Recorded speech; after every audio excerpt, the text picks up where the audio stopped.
because a black hole is hell. Yes. Yeah. And whoever make trouble, even a big star or big planet nearby,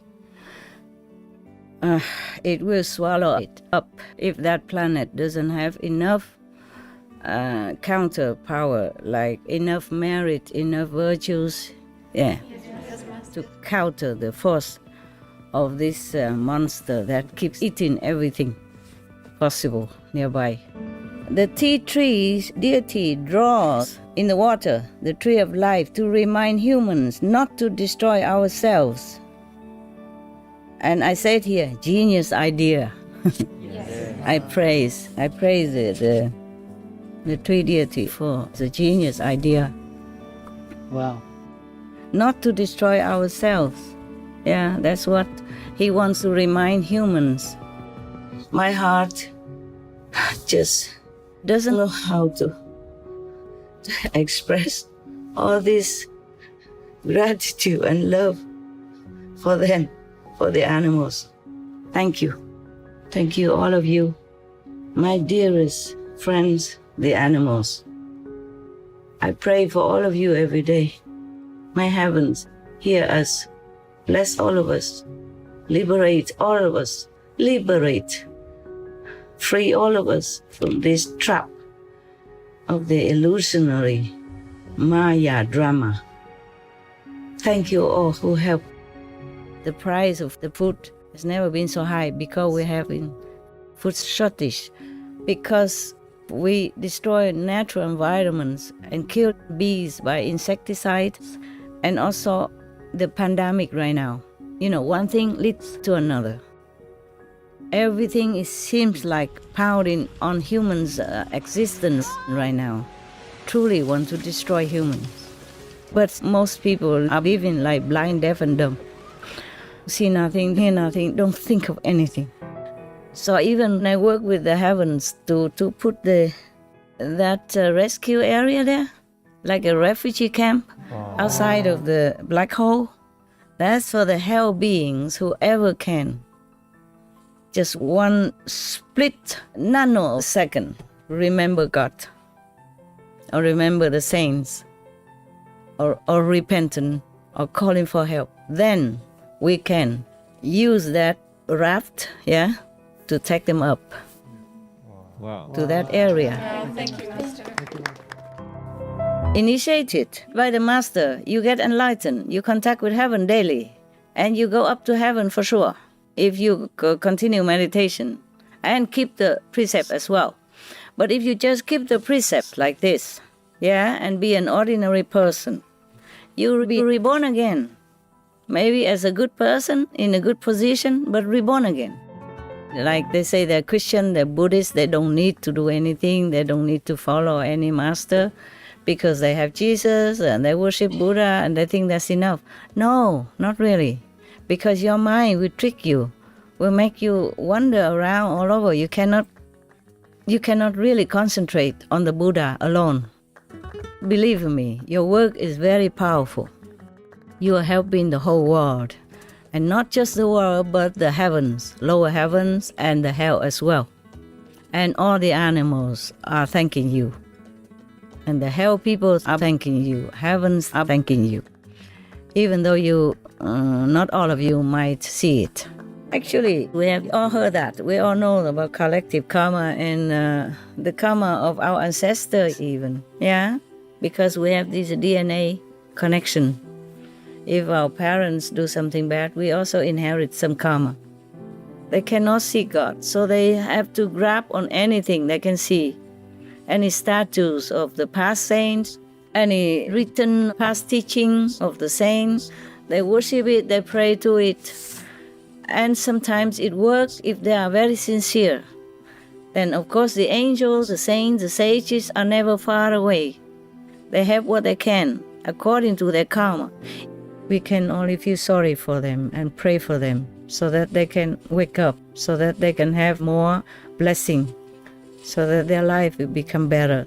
Their soul will be more free from the struggle of this physical existence, so that they can somehow remember God remember Buddha, remember their self-nature, so they can seek enlightenment. Karma is a scary thing. I don't wish for anybody to come back to this life ever, ever again. I wish my best in the heart, the best in my heart wish is that everybody is liberated from this shadow world. That's what I want. Nothing else I want. Nothing else I wish for. This physical body is nothing. So don't let your talents, don't let my praise, my gratitude ruin your great knowledge, your wisdom to understand what is right, what is wrong, okay? And that we are nobody. I mean, this I is nobody. But our soul is somebody. Our work is great. But we are not great, okay? Please keep watching to find out more.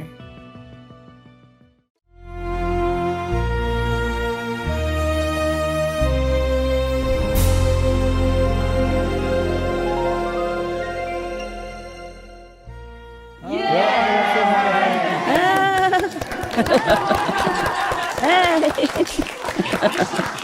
Here comes the old woman. Superwoman. You have no idea.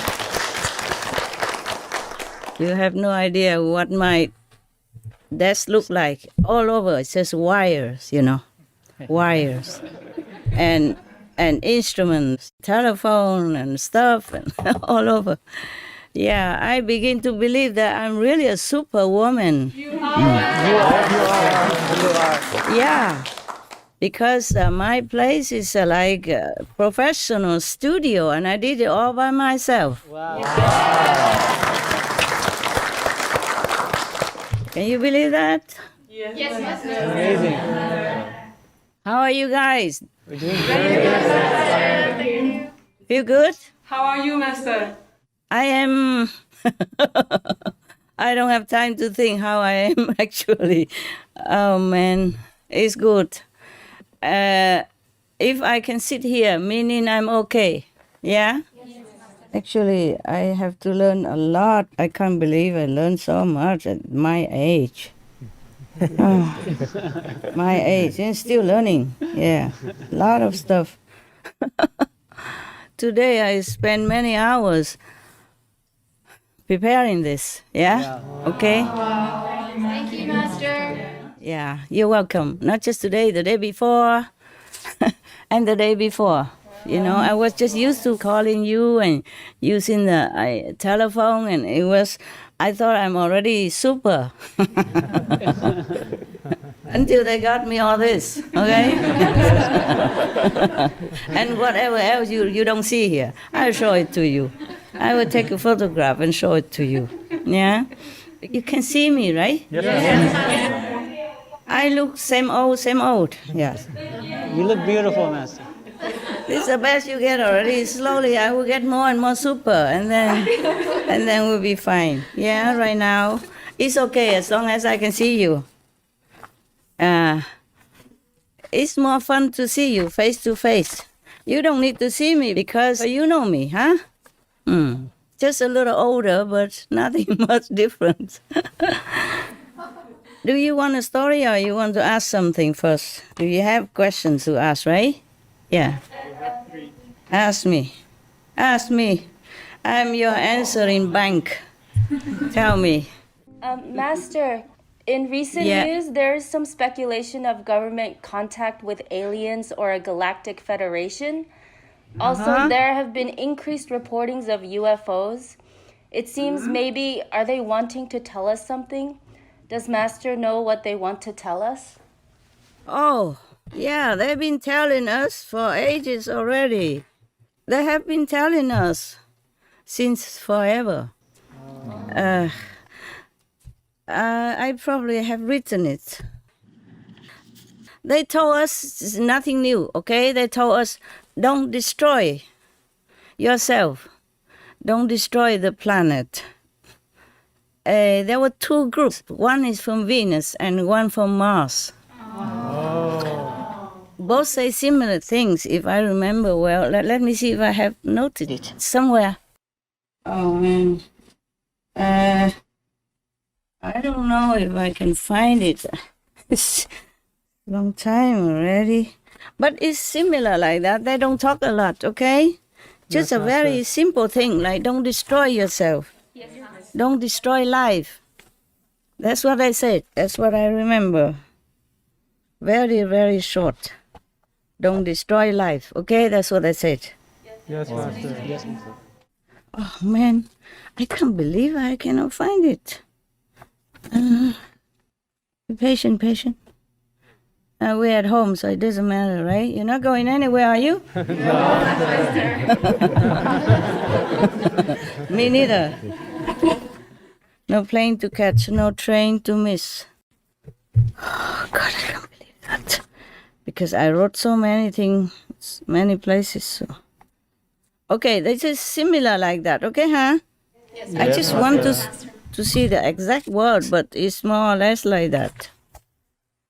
More or less like, don't destroy yourself. Don't kill yourself. We are doing everything, killing ourselves. That's what they want to tell us. Okay, huh? Yes, Master. And over again, that's what I said.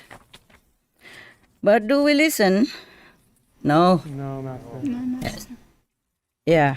Do we listen at all? You see, you have shown one program before talking about one of the government high official in Canada. He has been telling us that the alien has been working with them. Yeah, officially even. And he just looked like one of the boy next door. Okay? So if nobody else knows it, then nobody knows.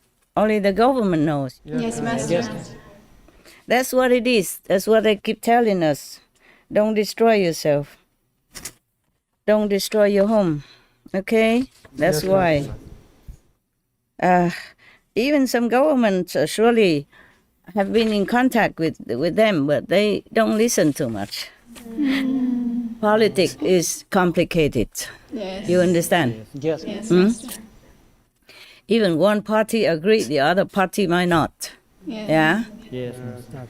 And then there are some influences behind other parties as well. Yes, Master. Yeah. And even wives, husbands also influence the decisions in the political arena. Okay, huh? Yeah. Yes, Master. So their message was similar all the time here in, in the posted little papers. I thought I noted it in my diary. That's why I couldn't find it. Here it is. Their message is like this. The first paper I wrote is, do not form zealous, negative, destructive, warlike energy around your world. And the second piece of paper that I noticed says, not zealously destroy world, peace world lives. I guess they mean don't blindly destroy your world. Must make peace in the world and don't destroy lives. Their messages are short. And the third paper is saying, not kill your world's lives. And the fourth piece of paper I have here is not destroy your life. Okay, from the first to this fourth piece of paper, all from same planet Mars. And now from Venus, first one, not destroy your world. The second message, not to kill beings. And the third message, not destroy your world's lives. That's it, from Mars and from Venus. The first four messages are from Mars, and the three later messages are from Venus. They have more, of course, but almost similar all the time. So I just noted down these are 7 messages. Yeah, all right. Did I answer the complete question? Yes, Master. Thank you, Master. You're welcome. Master, recently scientists have released polarized pictures of the M87 black hole, showing its magnetic fields which look like golden stripes or rings. Dr. Andrew Chale, a member of the Event Horizon Telescope collaboration team, said, "The newly published polarized images are key to understanding how the magnetic field allows the black hole to eat matter and launch powerful jets." Could Master tell us what is the meaning of these magnetic fields of the black hole? Which one? The red one or the golden stripes? The golden stripes. The golden stripes are the new stuff. Well, not quite new, but they were only discovered recently. That is a stripe. Actually, it's more extra reinforced. This is the rescue road for the souls from hell. Wow. It's a rescue arena, a special magnetic field to rescue and to help those in hell, okay? Without that, nobody escapes. No, nothing can escape the black hole force, okay? Wow. Whatever goes in there, it just stays in there. So there has to be this balanced ring, half of the ring or the stripe, halfway to counterbalance the force of the black hole, because the black hole is hell. Yeah, and whoever make trouble, even a big star or big planet nearby, it will swallow it up if that planet doesn't have enough counter power, like enough merit, enough virtues, to counter the force of this monster that keeps eating everything possible nearby. You can see some of the video where the black hole eats the whole star, yeah? Yes, Master. And it looked like a noodle. It shred it into noodle and suck it in. The force is so strong that it sucks the whole planet or that whole big star inside. Wow, yeah. Yeah, just like you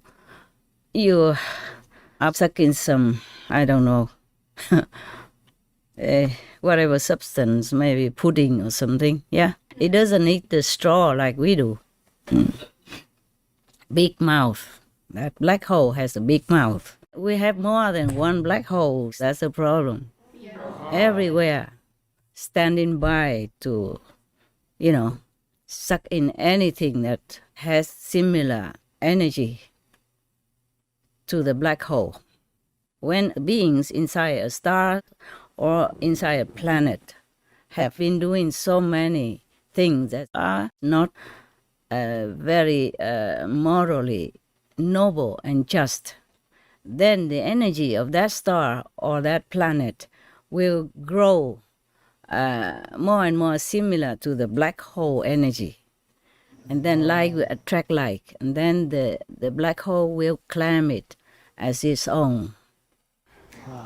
And nowadays scientists are amazing. They can even capture some of these moments when the black hole is sucking in the whole star.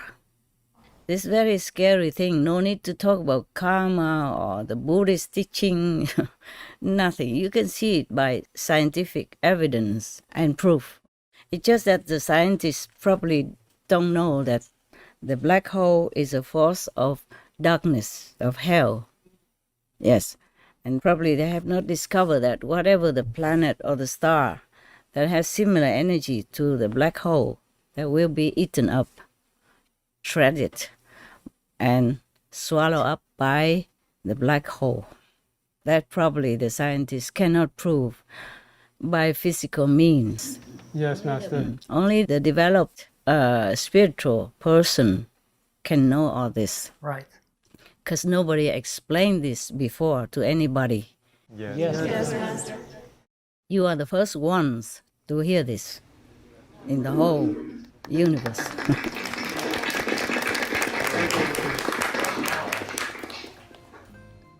All right.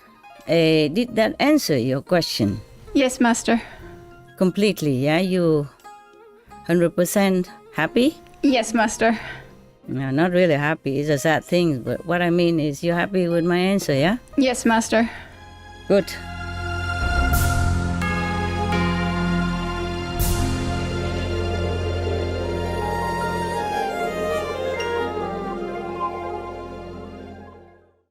Master, in recent news, there is a report about a natural phenomenon in Australia where there is a lake that sometimes creates an image of the tree of life. It happens when the nearby tea trees release their oil into the water, making it dark, and the lake's drainage channels create a shape that resembles a huge tree of life. There are some really beautiful photos taken and shared on social media. Master, do you know what the meaning of this natural phenomenon is? You see, most of the trees have some deities that live with the tree, become the spirit of the tree or the tree spirit, yeah? Yes. In many of the Buddhist stories, I told you, I don't know if I told you about the spirit of the tree one time, maybe at least. So this tea tree, it has a deity, and this deity is very benevolent. He is using his power, as much power as he has, to draw this tree on the lake, using the oil of the tea tree. Oh, wow. Wow. To draw it like that. You can see it's a phenomenon. It's not like a natural thing that the tea tree just oozes out the tree oil and then it becomes so perfectly drawn like a painting. Yes. In explicit detail. Yes, Master. So this is to keep warning us. Oh yeah, I have here. The tea tree's deity draws in the water the tree of life to remind humans not to destroy ourselves. And I said here, genius idea. I praise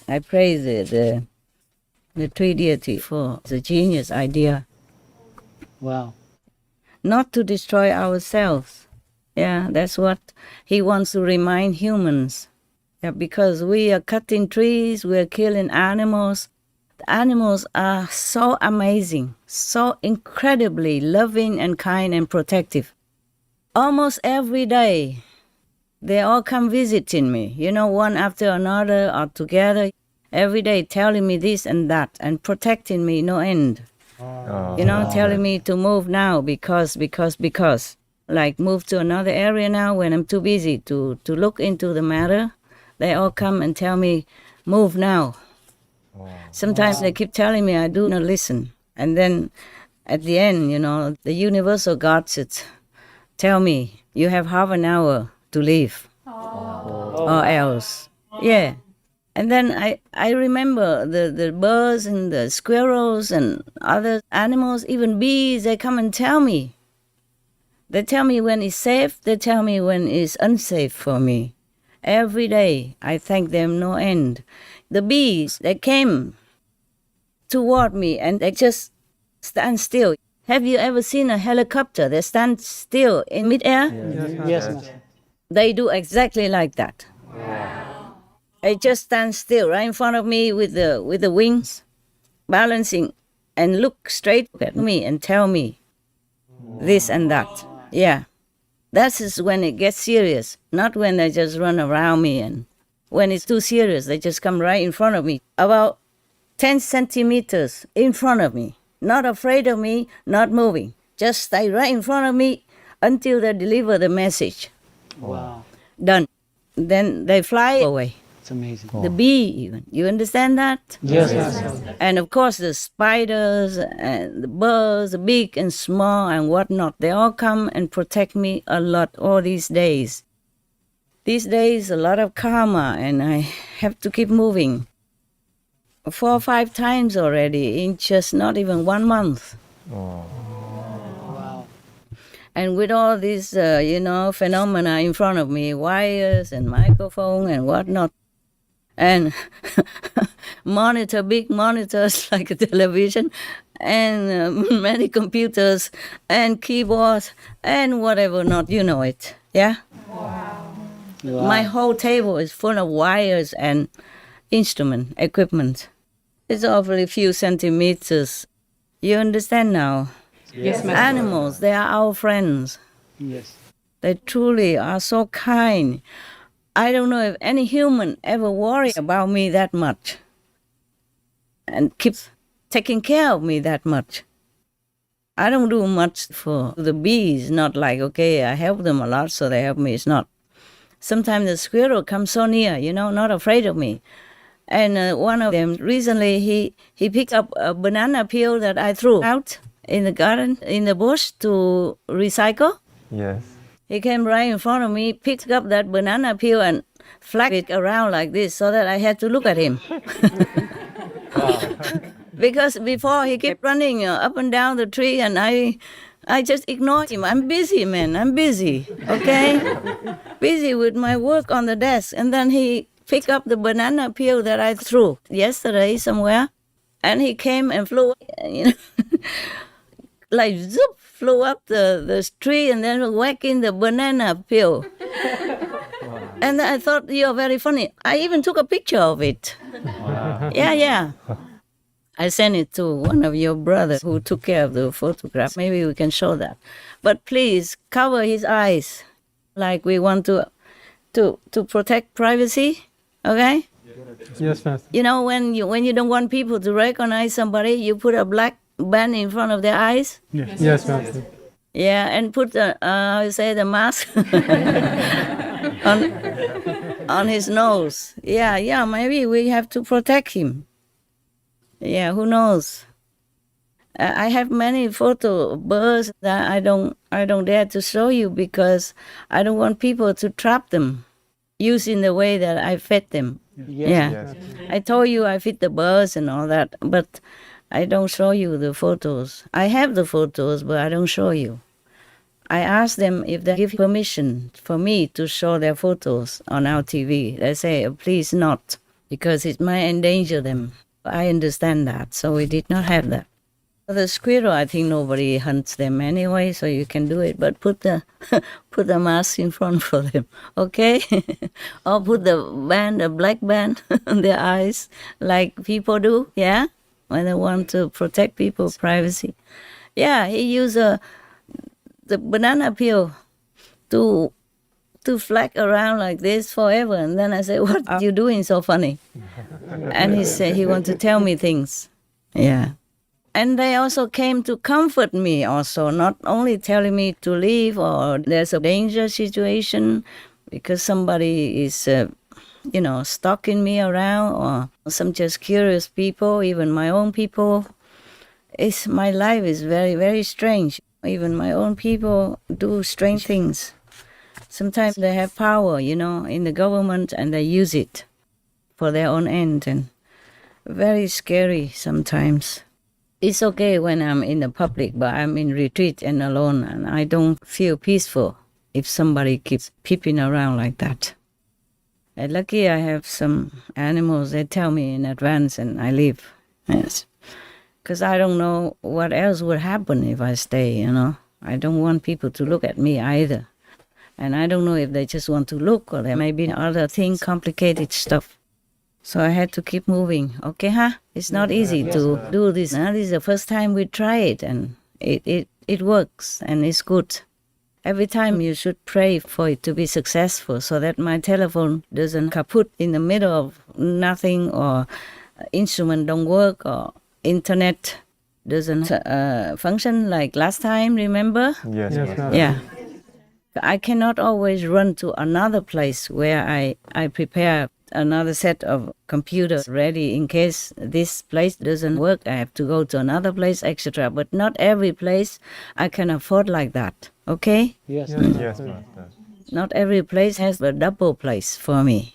Yeah. So it's very lucky we can do it today. And it's not that I had to hang the curtain and all that. I have to climb the ladder and nail the hook or stuff like that all by myself to hang the curtain. So I don't always have to protect myself from outsiders, but from insiders. From insiders is the worst because they know more than outsiders. Yes.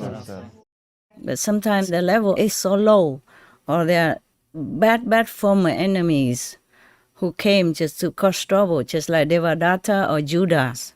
You got that? Yes, Master. When you're famous and working with the public, you will be always encountering your former enemies. They come to make trouble for you or to ruin you, destroy you. So some presidents, because of that, are having trouble. Some prime minister also having trouble because of that. If you are alone, then of course the enemies from former life will leave you alone. They also don't know where you are because you are nobody. But if you are in the public eye, then always have to prepare for something that is not favorable to your work and to your life. Understand now? Yeah. Yes. Because you are known. You're well known. You're famous. And then everybody would know you. And the former enemies would also know you. And then they will find a way to find you, to be next to you, near you, to make trouble. Okay? Yeah. Yes. Like Buddha with his cousin, like Jesus with his disciple, Judas, for example. At that time, Jesus didn't have that many disciples, and he has to work in secret even.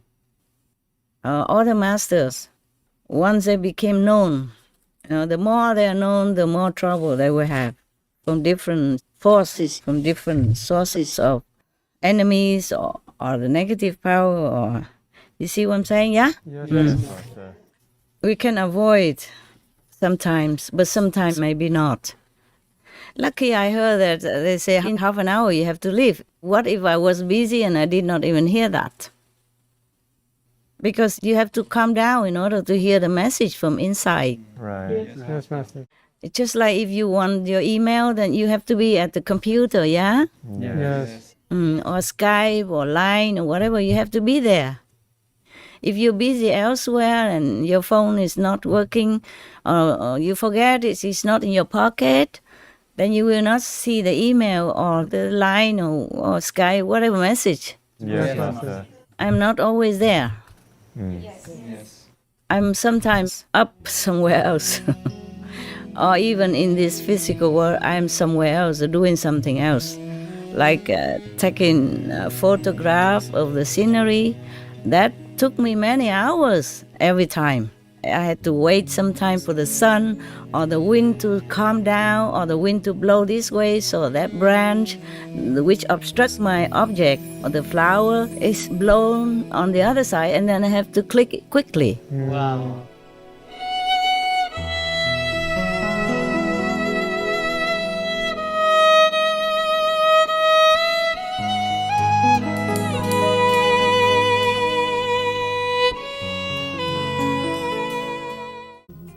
Sometimes you have to wait a long time. And also you have to look at the angle, which one will look good.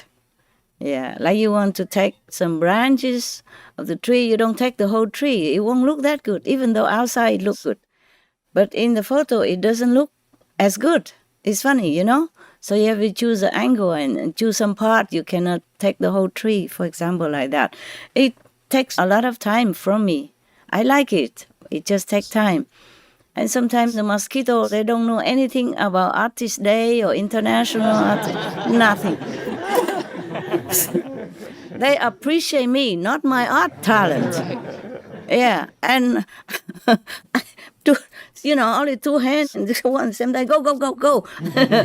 And then once I shoot the mosquito away, the flower was covered again. I really love to take photographs. Sometimes I forsake my food or sleep or rest or whatever. If I see something good, that's it. I forget everything else. Yeah, I have to take the photos. Because sometimes if you don't take the photo that day or that moment, maybe the wind came and it's blown away and the flower will be gone, okay? Yes. Or the rain comes and the flowers will be gone also. Or the scenery won't look the same.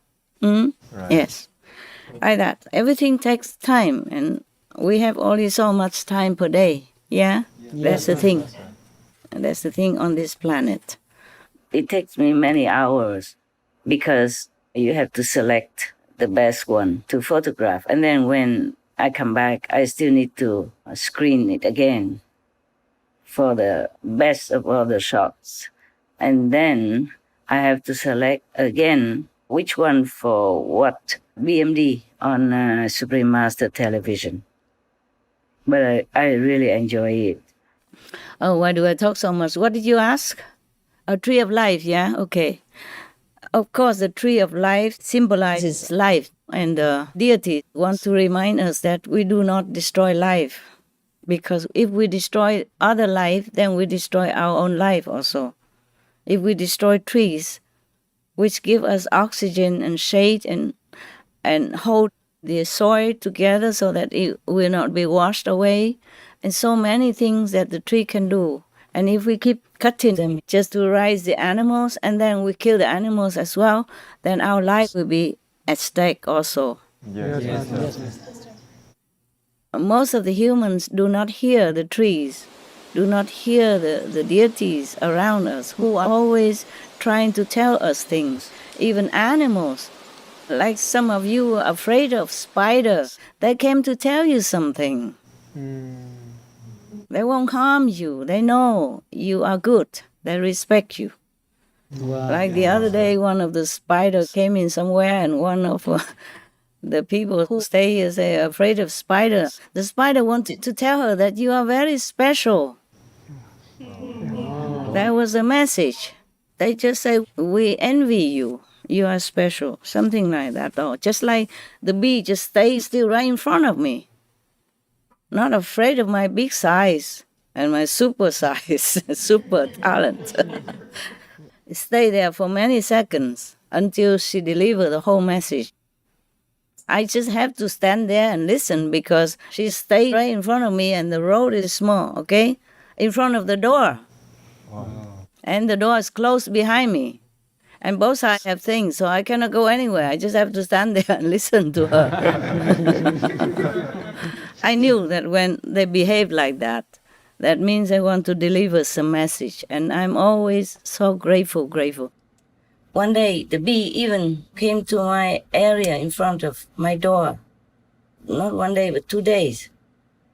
In the night, in the dark night, to warn me of intrusion of someone that I knew, of course. And the bees, I don't think they fly at night. I don't think they fly anywhere at night. But they flew in and stayed in front of my face for quite a long while. Kept telling me, turn off the light and go inside. Twice the bee did that. And gosh, I gave them only a little water in the basin outside in the garden so that maybe they can take some water for themselves. Because I saw them taking water from the sink area before. I saw the bees warned me 3 times. One time in daytime, I told you. Yes, Master. And 2 other occasions at night. I can never love them enough. I love the animal more than anything. Any animal. So endearing, like the skunk last time I told you that he responded to what I told him and helped me to call my dogs even. Wow. Yeah, I told you already. And then when I was worried about him, I said, are you okay? He even responded to me, not just inside, but outside. I know it. That's so endearing. You understand me? Yes. And the squirrels, they keep warning me or comforting me many times. And even brought me some mangoes. Wow.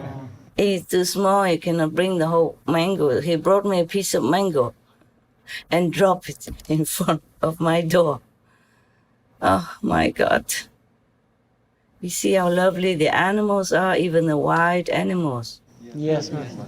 And not just mangoes, but other fruit also.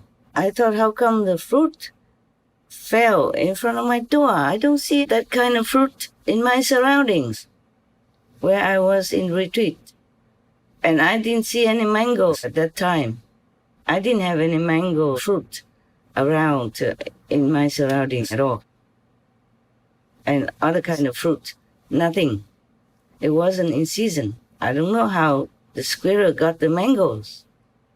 Big piece, like the 3-finger piece of mango and other kinds of fruit.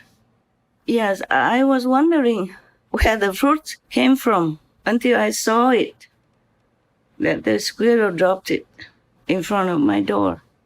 And the squirrel who kept flagging the banana peels in front of me outside of my window. I was thinking he's hungry. I said, "Oh my God, you're hungry. There are food and fruit outside under the tree for you every day." He said, "No, I don't eat banana.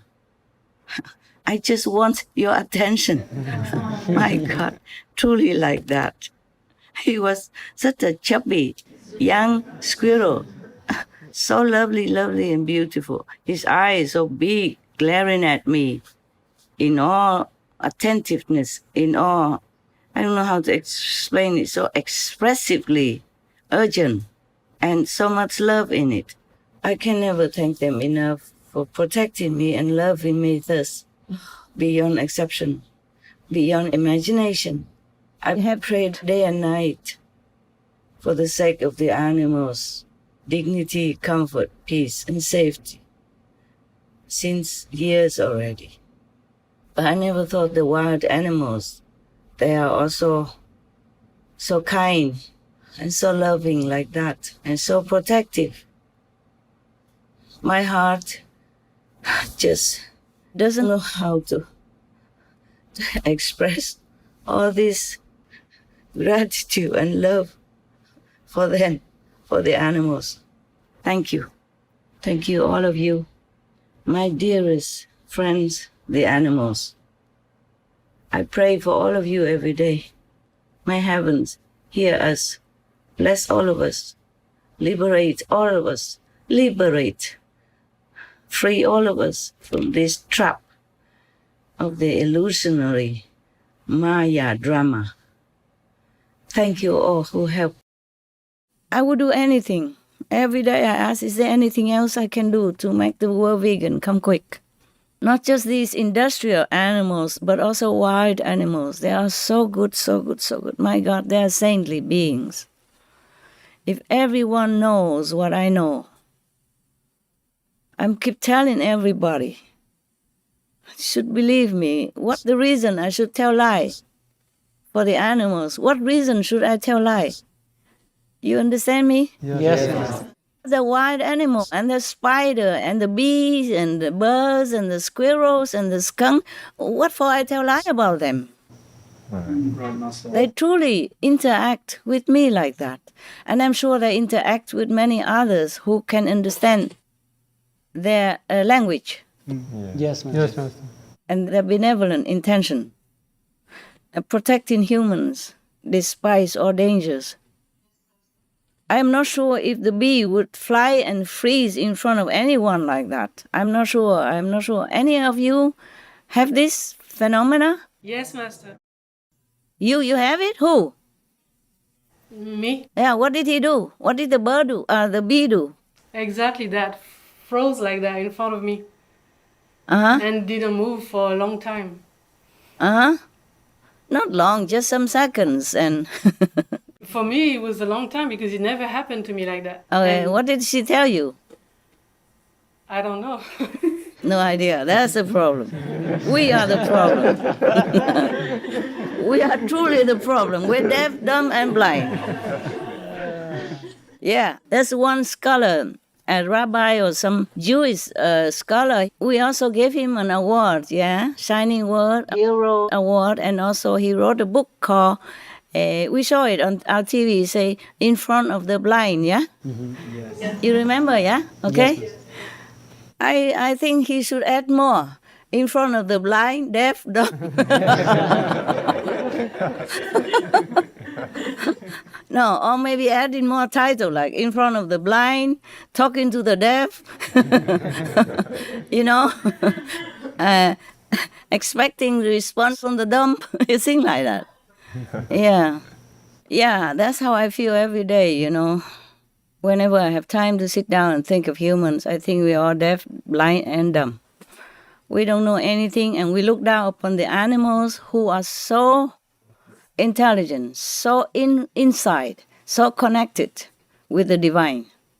Even trees, yeah. Yes, even trees have to ooze out whatever oil they have to teach humans to be better stewards of the planet, not to kill lives, not to destroy environment or other animals, because that means we're killing ourselves. It says, remind humans not to destroy themselves. That's why he drew tree of life so perfect. Yes, Master. More perfect and precise, more than what we do even with the pen. It's incredible. So perfect, like done by a computer. So detailed, so perfect in every little stroke. It's amazing. So it means exactly that. Do not destroy life. We cut trees, we kill animals. All these are destroying activities to ourselves. It's so harmful that they don't even see it. I don't know what the future brings, but the way the humans are going, nothing good will come out of that.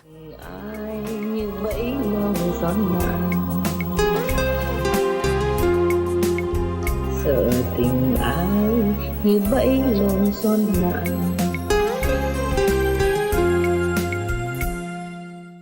Okay, any more question, my love? Master, what happens to the deities if we destroy their trees or their area that they overlook? Now, sometimes they can find another tree or another place to stay, sometimes not. They just have to be just like a homeless, you know? Yeah.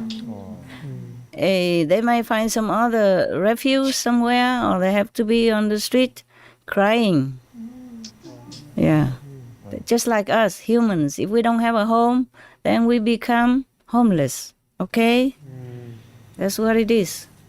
But the tree deity who became homeless, just one. But we, all of us humans, are billions. If we continue destroying one tree after another and keep killing our co-inhabitants, the animals, then we will have nowhere to go.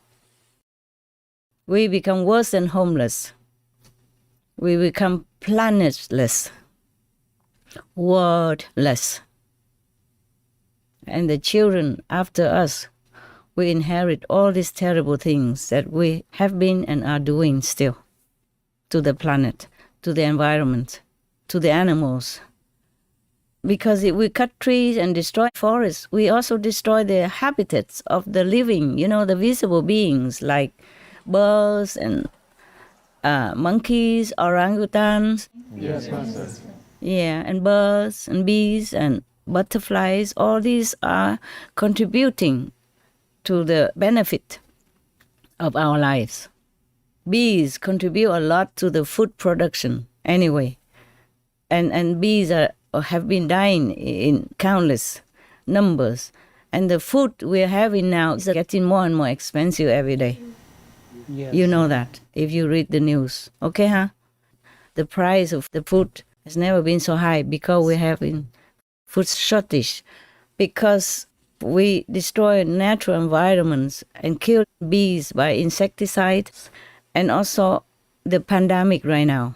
One thing leads to another. Everything seems like pounding on humans' existence right now. Truly want to destroy humans. But most people are living like blind, deaf, and dumb. See nothing, hear nothing, don't think of anything. This is a very sad thing and very, very, worrisome thing. Yes, Master. Okay, anything else, my love? No, Master, thank you. You're welcome.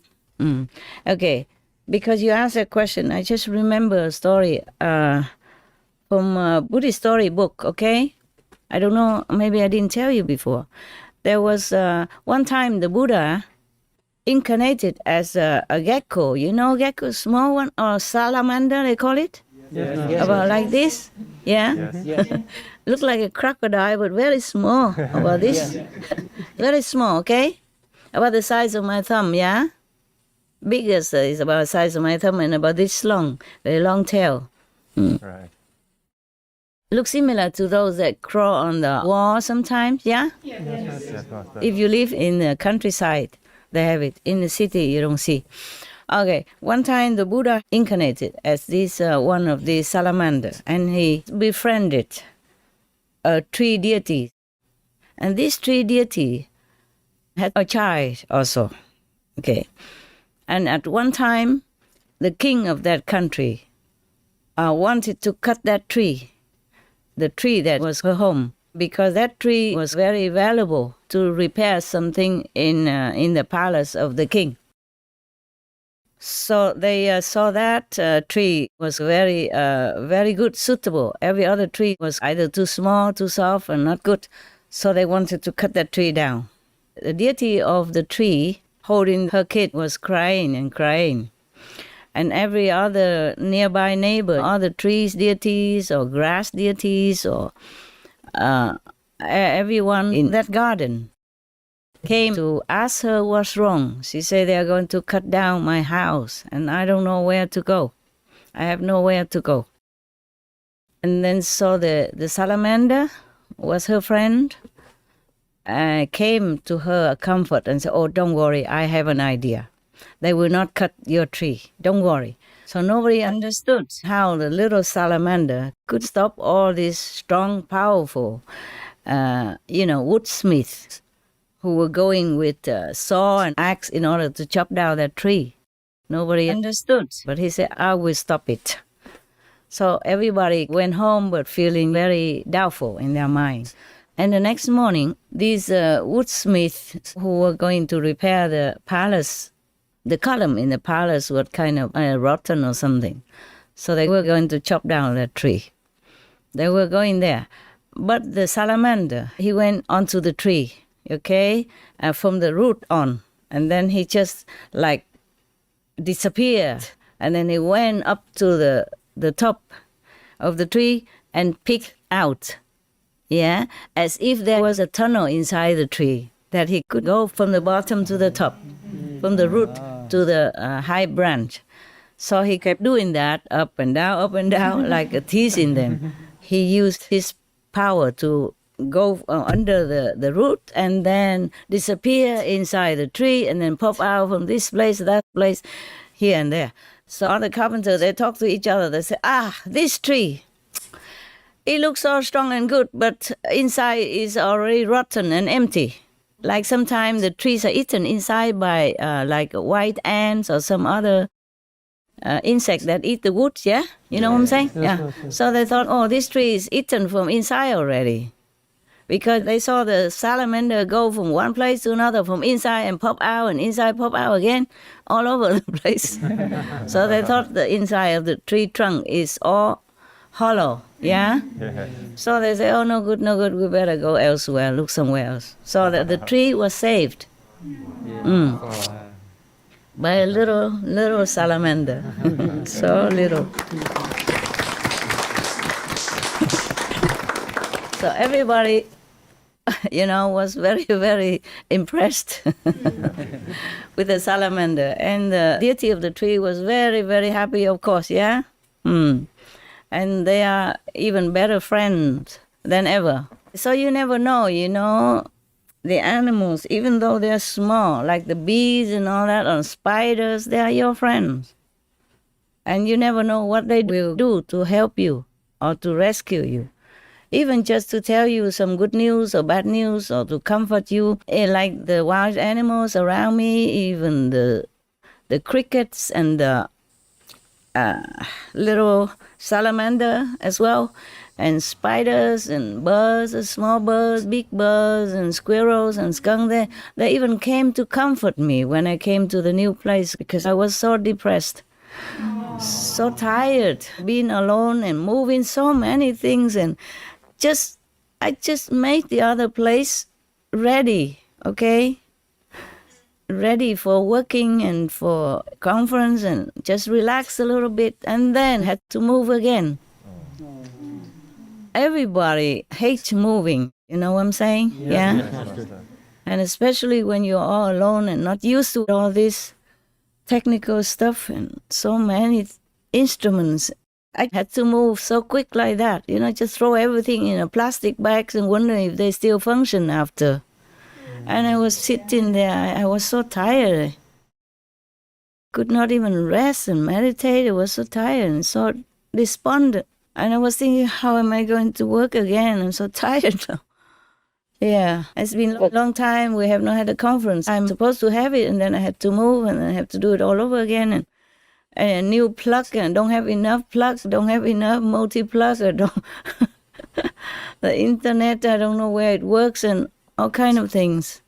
Don't have enough electric plug hole and socket and all that stuff. And everything on top of each other because of the rush, you know? Yeah. I don't always have time to listen to all these emails until the last minute. It's often like this. Often I don't always have time to catch the news. Okay? Yes. Yes, Master. And then until kind of last minute, I had to run. Sometimes I know more in advance. Sometimes not. And then they all came and make a lot of singing noise outside, their music, comforting me, telling me not to worry, don't worry. You are safe here now. It's wonderful. This and that will not come. Keep comforting me every day. Yeah, even until today. They don't just say it one time. They come back again and again to reinforce the energy, to make me feel better. Not just the talk, you see what I'm saying? The energy of it. Yes, Master. They build it up. Keep saying the same thing, build it up so that I feel more confident and good. And bless me and all that as much as they can. I am in tears all the time whenever I remember them. They're so kind and so considerate and so loving. Come and comfort me even, not just to tell me when it's trouble, but come and comfort me, knowing that I'm very down, you know, physically, mentally. Yes, Master. I'm a master, but that's the soul, okay? The physical is the same like yours. I get old, I get tired, I get sometimes feeling very helpless also, okay? Yeah, so they came, a bunch of them, all of them. Yeah, spiders and all that just go in front of me and stay there until I listen. Sometimes I say, oh, I'm busy right now. I know you say the same thing, right? So I got it. Thank you. Sometimes I say, okay, I heard that already. Thank you. God bless you. God bless you. I cannot just stand there and listen. I have to do work. Okay, I'm alone. I must work. But then I say, thank you. I heard you. I know. I heard you. Thank you. So they say we have to enforce it. Reinforce it. Then I'm so touched, you know, by them. So touched. If all humans are kind like that, we are in paradise. Yes, Master. No need to practice anything, anywhere. Not go to heaven, nothing. This world will be Eden again. You see what I'm saying? Yes, Master. But we don't have that. Sadly, we don't have all that. We don't have people who really understand the impact that we are doing to ourselves by destroying the environments and killing others. Even our own race, killing our own human race. Very sad, very sad. I remember all the masters who came and went. They just take care of whomever is following them, believing them, and the rest they don't care, you know. They just let it be. Maybe they care, but relaxingly, not like me, so urgent, so desperate, so pressurizing myself like this day and night.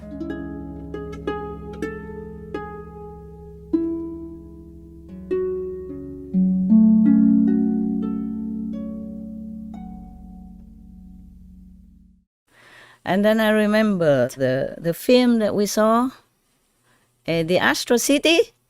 Yes. Yes, Master. Yes. Remember when the good saintly beings came to that desperate doctor who just died? Yeah? Yes, Master. And laying there, at last he prayed to God. He said, somebody help me in the name of God, for the love of God. And then they came. And then there were many of these astral beings, very ugly and aggressive and trying to scare them and all that. And then the saintly being from this astral city, he extended his hands, remember? Yes, Master. Yeah, extended his hand to those lowly beings as if saying, come with me. I will take you also to heaven, to the astral city. But the astral beings, the fighty ones, the aggressive ones, they just stepped back. They were kind of surprised at his friendly gesture. in response to their aggressiveness, they were harassing that doctor and all that, the just newly died doctor.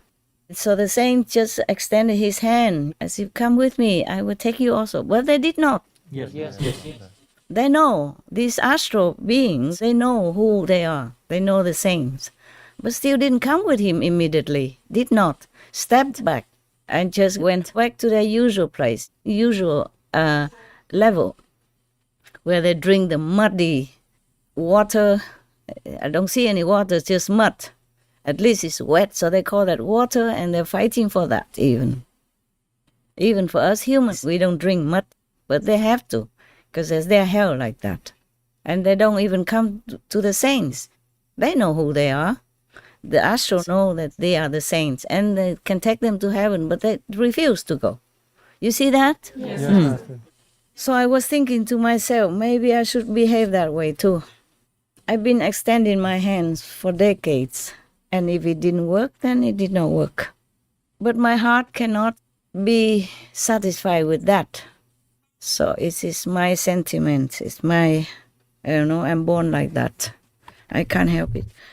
So even when I work with the heavens to put that rescue area there, like a refugee camp outside of the black hole, that's for the hell beings, whoever can. Just one split nanosecond, remember God, or remember the saints, or repentant, or calling for help. Then we can use that raft, to take them up to that area. Thank you, Master. Thank you, Master. And then slowly, of course, you bring them up to higher area, heavens. Even without higher heavens, they will be feeling good. For example, I call it the hell heaven, the heaven that I made for the extra repentant, zealous demons. Yes? Yes. They are between the third and the fourth level, in these buffer zones. But that means they're outside of the three worlds.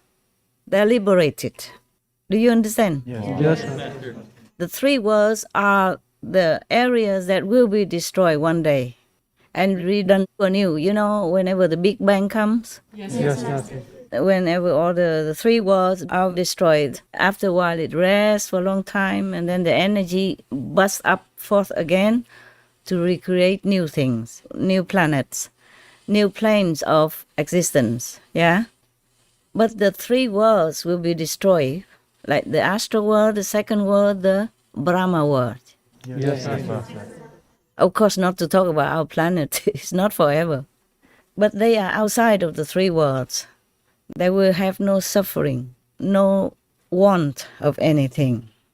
So it's very heaven already. Do you understand me? Yes, Master. Even though for you, my so-called disciples, the third world is nothing. Above the third world buffer zone is nothing. But for them, it's big heavens. Yes, Master. All right, we talk a lot, You always make me talk a lot. I don't know how you do that. You're powerful. You make me work with all these wires and stuff and, instruments all over. And I still do it. Yeah. But it's not just for you, it's for the world, okay? Yes, Master. Thank you. As long as I'm still on the planet, I'm doing my job. I mean, what I want to do. What I want to do to help the world as much as I can, okay? Yes, thank you, Master. Thank you, Master. Even though some might not take my hand, but some might. Yes. So now what next? You want to hear stories?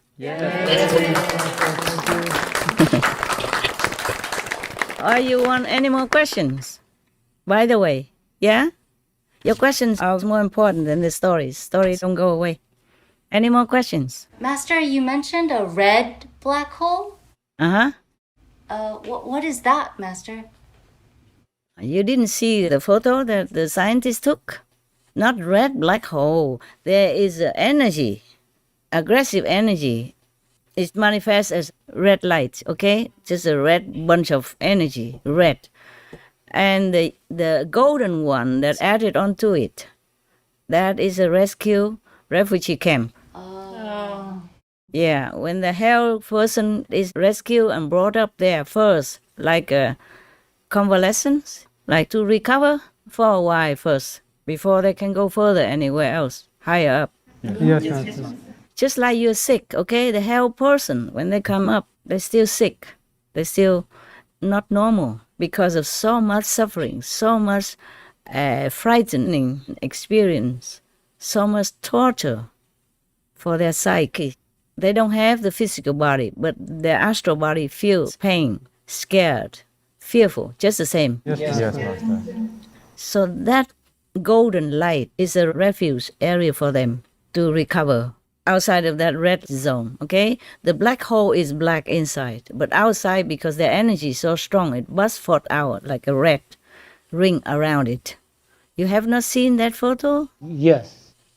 Some of you have, huh? Yes. If you work on Noteworthy News, you will see it. Okay, never mind. You have to retrace it and have a look at it. Nowadays, the scientists are phenomenal. They even can take that photograph from thousands or hundreds of thousands or million light years away. Yes. It's incredible already. It's just the meaning they do not understand, but they see the photo. Okay, they can take the photograph. That is already very, very, very miraculous. Very miraculous for me. I feel they are awesome. Okay, huh? Yes. All right.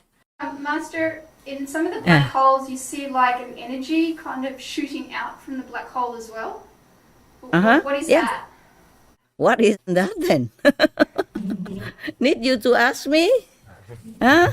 What kind of light did you see that shoot out? What color? Blue, like light blue. Light blue. Yeah. And what else? Golden, white. Okay. The golden and the white are the souls who has been pulled out. Wow. Okay? And the blue, it depends on what kind of blue. Also, maybe these are from the saints. They pull them out. The light of the saints, the light of heavens, that pull these souls out. Rescue them, okay? Wow. Got that? Yes, Master. My God, the scientists nowadays, they are so awesome. Awesome. It's incredible. Okay, all right. Did I answer your question? Yes, Master, thank you. You happy with it? Yes, Master. Good. Then it's good. At least we have some pictures so that you can imagine what it's like, okay? If I just talk and there's no proof or no physical evidence, maybe harder for you to understand. Okay, good. Any other? No, Master. No? Good. Then I will tell you a story, okay, huh? Yes, Master. Remember, just stories. They are just stories. There are two stories. One story is about the ants and Moses, and one story about the 10 Commandments. Which one do you want to hear? 10 Commandments. 10 Commandments? Yes, Master. Perfect. Boys also? Yes, Master. Yes, Master. Good, yes. Okay, I guess you know already. In Buddhism, we also have 10 Commandments for higher practitioners. For normal people, for lay people, only 5. The 5 precepts that I have mentioned at the time of initiation, okay? Yes. It is similar to the 10 Commandments here, which is, I guess, extracted from the Bible, the Holy Bible. Okay, Moses went to Sinai mountain, and then he entered those very thick bushes where the fire and the cloud is supposed to be, where God appeared to him. And then he listened to God with all his heart. God told him first, you go back to tell your people these commandments that I will tell you right now. I am the one who took you out of Egypt and freed you from the slavery there. Number 1, You will not worship other deities or God before me. Means God is the only one. They should only worship God. Understand, yeah? Yes. And then the second, you will not make any statues of any of these deities or similar like that, either within the sky or under the earth. You will not bow down or worship these statues that symbolizes those deities. Because I am your God. I am a jealous God. I guess it's just a kind of translation. God is not jealous. If it's a real God, the high God is not jealous. It's just that you should not worship God and lower deities. You see what I'm saying? Yeah? Yes, Master. And even making statues out of them to worship them. And that's a no-no. That's idolatry. They call it, right? Yes, Master. No good. Number 3, God transmitted the 10 commandments to Moses. Okay? This is a number 3. The third commandment is, you will not call the name of God aloud. Well, we don't, right? Yes. After initiation, you repeat the name of God and relate it to God only in silence, and use the tongue of the mind to repeat when you need to, and during meditation. It's the same, right? Remember? Yes, Master. So this is a thing that God has even told Moses, I guess, to give him initiation, and then give him these 10 commandments, and whoever has initiation with Moses later on will have to do the same. Keep the commandments and do not recite the names of God or relate it under God to anyone or without any reason. Yes. Like the last time we talked about another story, only the high priest will refer to God's name on that special day only, in a special room, special chamber in the temple. Just like when we give initiation, we go into the special place, any quiet, private place, yeah? Yes, Master. In our ashram, and to give the initiation. Yes, Master. Yes, Master. And then you will learn to repeat the name of God only at that time. And afterward you repeat in silence, yeah? With the tongue of the mind and with the soul. Okay. All right, that's number 3.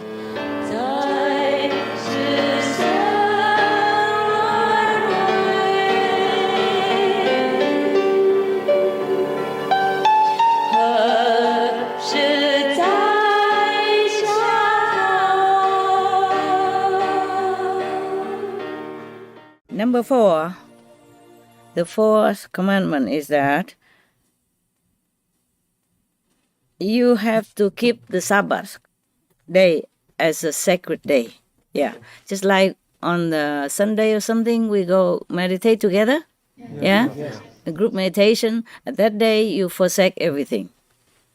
You leave all the physical activities and any labor work behind in order to come and attend the group meditation together.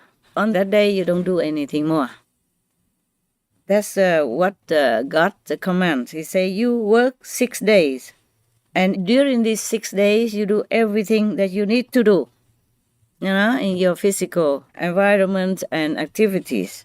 But on the 7th day, they call it Sabbath in the Bible, huh? On the 7th day, that is the day that you worship God. And on that day, you and anyone who stays with you should not do any labor work or physical work.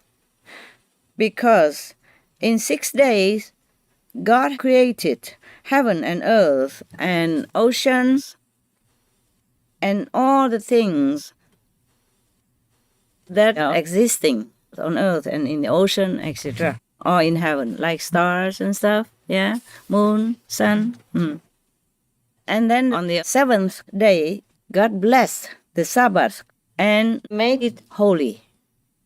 Yeah, the 7th day is a holy day. Maybe that's why we call the end of the week Sunday, yeah? Yes, Or in Chinese in Vietnamese, I don't know about other countries, but in Chinese Vietnamese we call that the Day of God. Yeah? Jing Chỉ Thiên. Thiên means sky, also means God. Yeah? In Vietnam we call it also as the Day of the Lord. Okay? Ngày Chủ nhật. Okay? Chủ nhật hay Chúa nhật is the same, meaning the day of the Lord, of our Master, of the Lord. Maybe that's why. So that day, Jing Chỉ Thiên means Sunday, is a holy day, is a blessed day, is a sacred day. So in that day, God told his worshipper at that time not to do any physical work, but to worship God only. Yeah? Sunday mostly we go for meditation. Yes. And now we still do that, but we do it every day. Normally, God doesn't mean you only do it that day, meaning that to gather together that day to do it. Like a group meditation that we do every Sunday, remember? Yes. Yeah. Yes. And now we do it more. And every day we do our homework at home. We meditate individually or with family members or with a small group of fellow disciples. But Sunday we group together in the ashram. Remember that? Yes? So that's what God even say that before nowadays. But that's normal. It just becomes normal like that. Because in this world, Sunday, mostly people don't work anyway. Yeah, so they get together and worship God, or they go to the church still. You see, tradition still that you go to the church on Sunday. Yeah. Yes. Sun means heaven also. Yeah, that's why they say Sunday. Because the sun symbolizes God. In Vietnam or in other countries, they call it heaven, the sky. You see what I'm saying? The sky also means heaven. And the sun is the brightest in the sky. So it symbolizes heaven. Yes. And it's for heaven that day, for God that day. In the Western terminology. In our terminology, the Asians, they call it the Day of the Lord. Day of God. All right. So now, number 5. You have to respect your father and your mother so that your days will be also extended on earth. And because God will bless you that way. In China or in Vietnam, we say, if you respect the elderly, you will live a longer life. You will live longer life. Yeah, this is similar to what God's saying here. Huh? If you respect your parents and take care of them, then you will be blessed to have a longer life on earth. Number 6. You will not kill. Number 7. You will not have sexual misconduct. It is saying here like you don't commit adultery. Okay? Like if you're married, you don't have another physical relationship with somebody else outside of your marriage. Number 8, you will not steal. But Jesus said, whoever steals for bread is not guilty. Okay? Yeah, it depends also. You don't steal on purpose to take away other people's property if you don't need it. But whoever steals bread because of hunger is not guilty. I agree with what Jesus said. Yes. When we are in desperate situation, if we cannot ask, then we just take a piece of bread and thank God for that. Then it's different from stealing. Understand me, yeah? Yes, Master. Yeah, you will not steal things that don't belong to you. Number 9, you will not be a false witness in the accusation for somebody else near you or next to you. Like you don't go to the court and wrongly accuse somebody just for your own benefit or anything else that you know for sure that person didn't do what you say he did. That's even God doesn't allow. But nowadays, politicians, they do anything. You saw that yourself. Master. If you're American, you know already, right? Yes.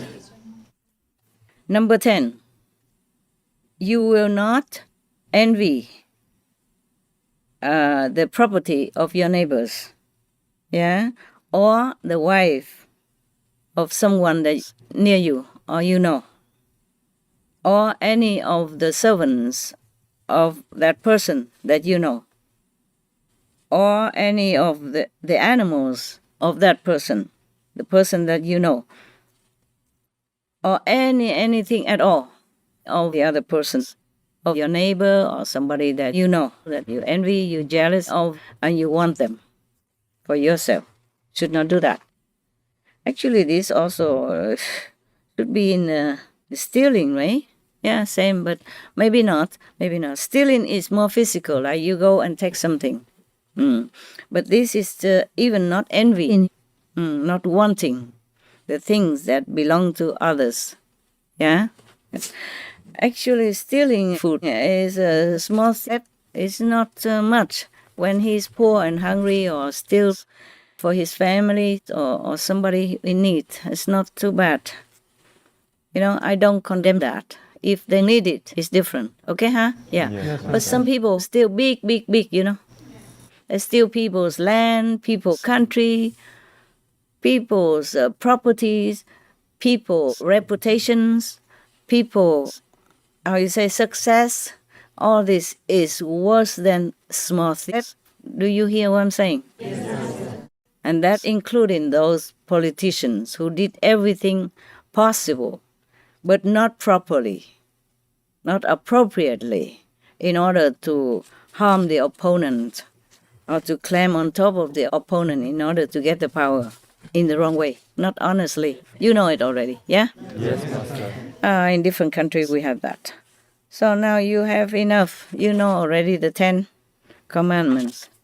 You all right?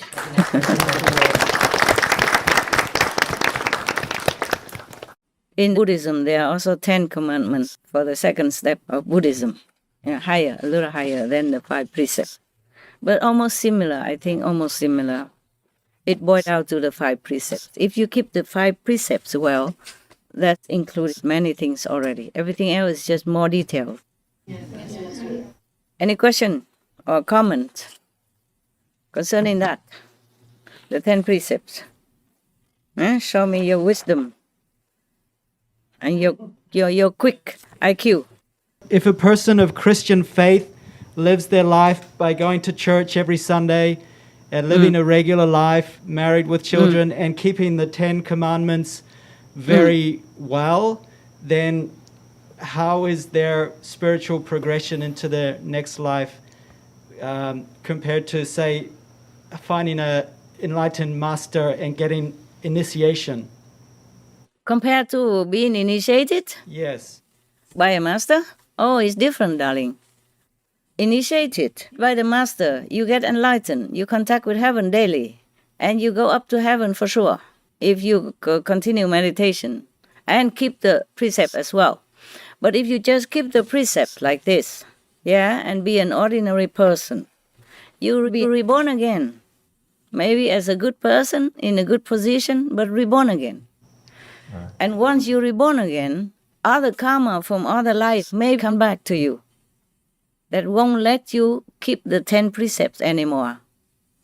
You will not be in a position to keep yourself upright and virtuous. You understand now? Yes, because this word, according to the sage of China, they say this word is a big dye-in tub, meaning everybody, affect each other and pollute each other and dye in each other similar color, blackness.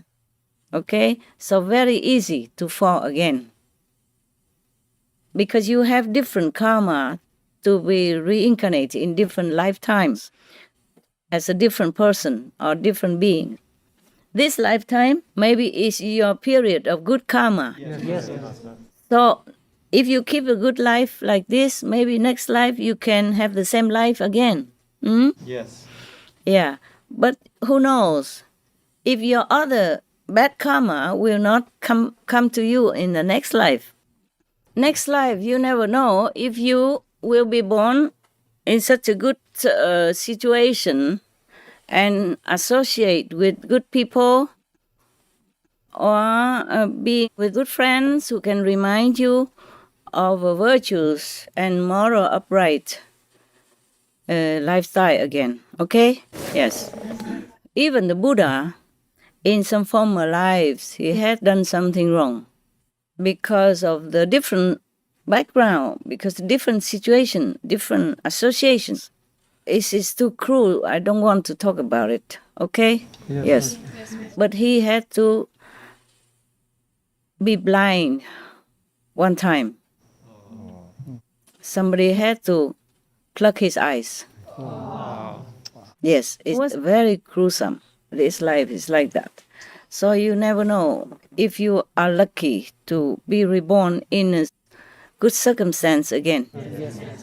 There was a story about one guy who listened to the saint just a few sentences, listened to him, and then he died after that. And before he died, the saint, the one that was preaching in one lecture that he attended, because a friend took him, whatever happened, that he listened to the saint lecture one time. And then the saint told him, you're going to die soon. When you die, you will meet the church, yeah? And the church will ask you whether or not you want to receive the benefit, the merit of listening to my lecture first, or you want to pay the karma first. So you should say to the church, the one that will judge him, yeah? In the afterlife, you should say to him that you want the benefit of listening to the saint's lecture first. Understand? Yes. So that's what he said. And then he can go to meet that saint again in the other level of consciousness. You know, the saints don't always have just a physical body, yeah? The master have different body and lecture in different heavens. So because of that, he can go and listen to the master again on the other level, yeah? From then he has more merit. And then he goes up. He doesn't have to go down to receive the karma. Okay? Yes. You only get wet if you stay outside in the rain.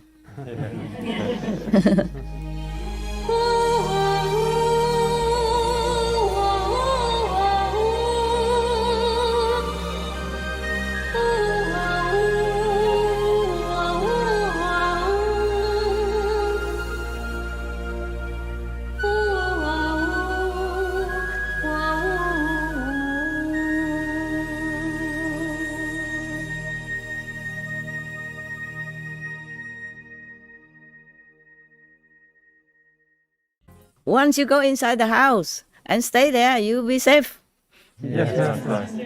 So you never know if next lifetime you will have the same opportunity to enjoy good karma, or is it your bad karma period coming to you?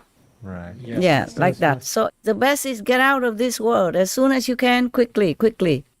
And trust your master to take you out. Yes, Master. The master, the real master, will not lie to you, of course. For what reason would I lie to you? I would be better off, wandering around the world or staying with my good husband or enjoying my life. Oh, why would I have to work so hard? If you live next to me, you will know how hard I work and you will not believe it. Because I'm all alone and I do so many things. Everything is just to connect with the world, to wake them up. Even photographs. You understand that? Yes. Okay? Remind them of beautiful nature, to appreciate it, to connect themselves with something good and pleasant and nice and higher than just killing or eating every day other carcasses until you fall and get yourself sick and all that. You see what I'm saying? You never know what will wake them up. It's a different affinity, okay? Yeah. I don't really enjoy this kind of life. Not really. I do it for everybody's sake. I really miss it sometimes so much. A simple life, like in the Himalayas. Yes. Very simple life. Even though I had very little money, but I was very happy and carefree. And now sometimes I cannot sleep well. Sometimes I cannot meditate well. And every day something happens to me, my physical and mental. Every day. No fail. But I cannot just live. the humans and the animals in suffering the way I can see it. Before, I did not see that much. I saw sometimes on TV the war, people suffer, and I saw it in Vietnam, but not as deep as now. Yes, Master. The more enlightened, the deeper you can feel for other people suffering, and it just pains you. And you cannot just like if you are a doctor, and you see a person wounded, and you could treat him, you would not just turn your face somewhere else and go away, no? Yes. Even if it's your off-duty time, you cannot not do it. You cannot not address that person and make him feel well, and then try to bring him to a better place where he's safe and treated. Yeah, it's like that. It became like a duty. It becomes like your goal of life. You cannot do anything else. You cannot not want to do what you're doing. All right, then it's good. Any questions concerning this? Any more questions, my love? So you still want to go back home and be a normal Christian and have Master. a family and all that? Good luck.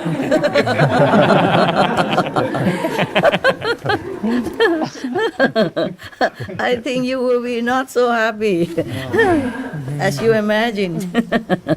Sorry if that was something that triggered that, but don't. Okay, Master. please. I was just Life is wondering so short. because it seems many people they know the 10 Commandments, and Yes. outwardly they show or they try to keep them, but inwardly maybe not so dedicated Yeah, and it's true. sincere. They cannot. And so I was wondering if they're losing a lot because of that, or if they really do sincerely keep them inside as well as out.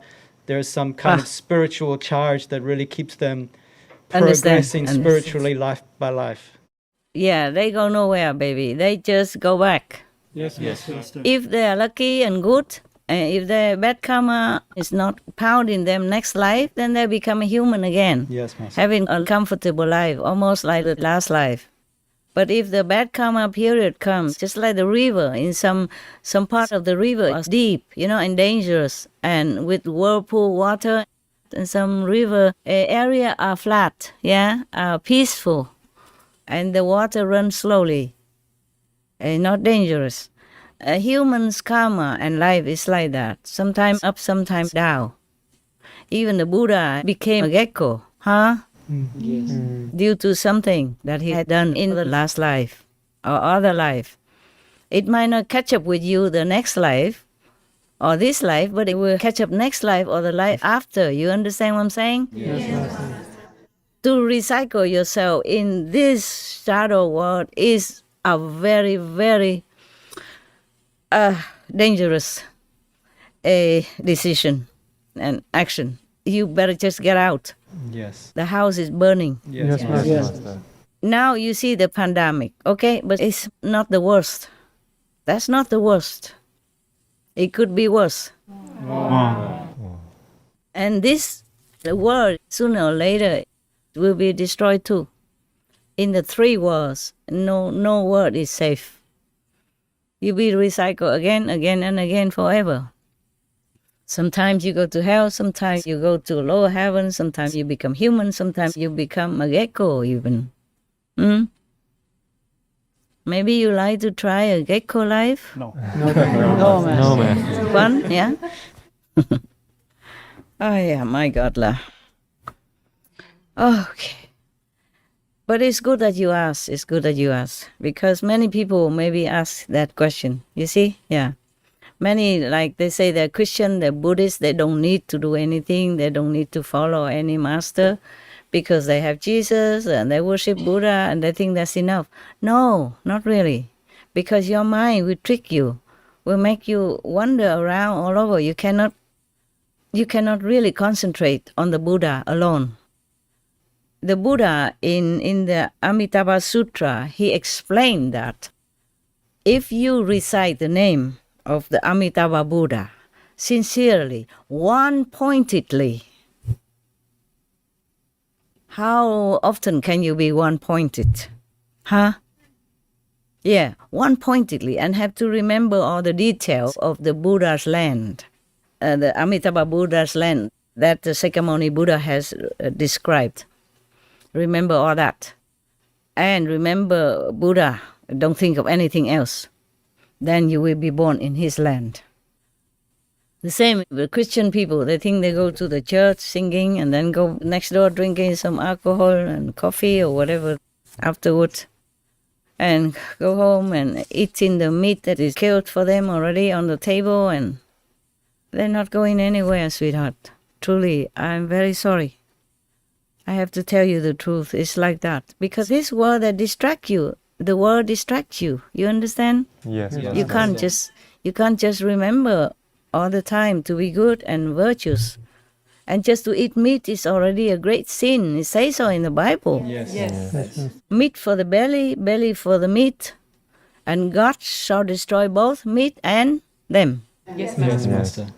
Be not among meat eaters and wine drinkers. But God said that in the Bible, black and white.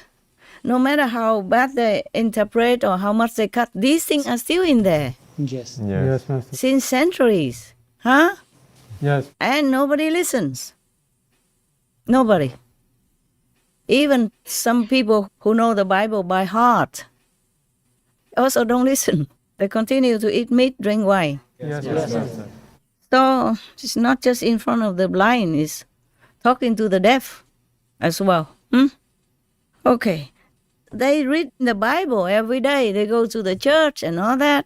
But they are blind. They don't see these things. Yes, Master. That's why the Jewish scholar, what's his name? You remember? Asa Kesar, Master. Asa Kesar? Yes, Master. Yeah. He's a brilliant Jewish scholar and just like a priest himself, a rabbi. He said in front of the blind. It's really like that. What's the use of having the eyes but don't recognize the most important thing in life? Seeing you see, but you do not perceive. Hearing you hear, but you do not understand. It's in the Bible too. Yes. Okay. Any more questions, my love? Any questions? I wasn't making fun of you. Just make it light because you all sit there so serious. I don't dare to even laugh. Yeah. I'm glad you don't want to go back and be a normal Christian. A normal Christian, you have to pay a tax for the church as well.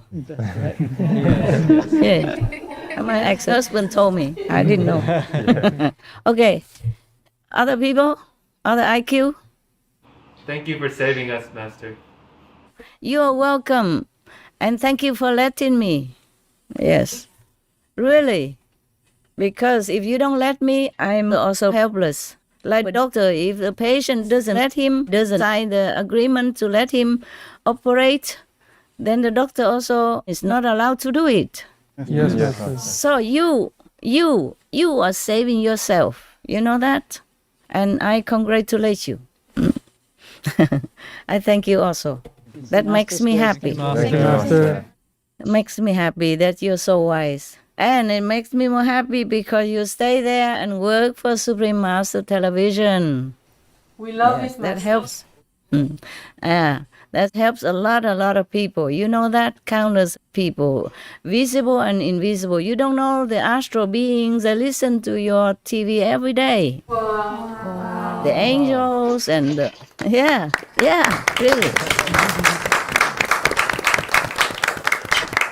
The heavenly beings, they're listening, they're watching. Okay? Because they are also not liberated. Wow. Yes, they wish they could be humans and to work like you do or to be initiated. Then it's the surer way to be liberated forever because they understand more than the humans. They appreciate more the human's life. Yeah. Of course, the Master is also preaching to them. But they have to go also according to their karmic pattern. And if they want to be liberated, they come down to be humans. Then seek a master, and then go the same road to go up. Okay? Yes, Master. So many heavenly gods before, when the Buddha was alive, they came down and listened to the Buddha. They praised the Buddha. And they envied many human beings who were the followers of the Buddha.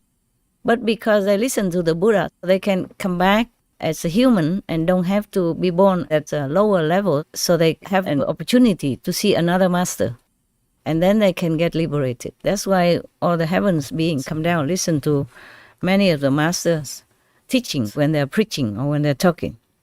Just like now, if you see, you can see around you, on top of you, the whole sky is full of other beings who are listening. Wow. Same when the Buddha was alive, many invisible beings, even astral beings, the king of the astral world, the king of other worlds, they all came to listen to the Buddha preaching.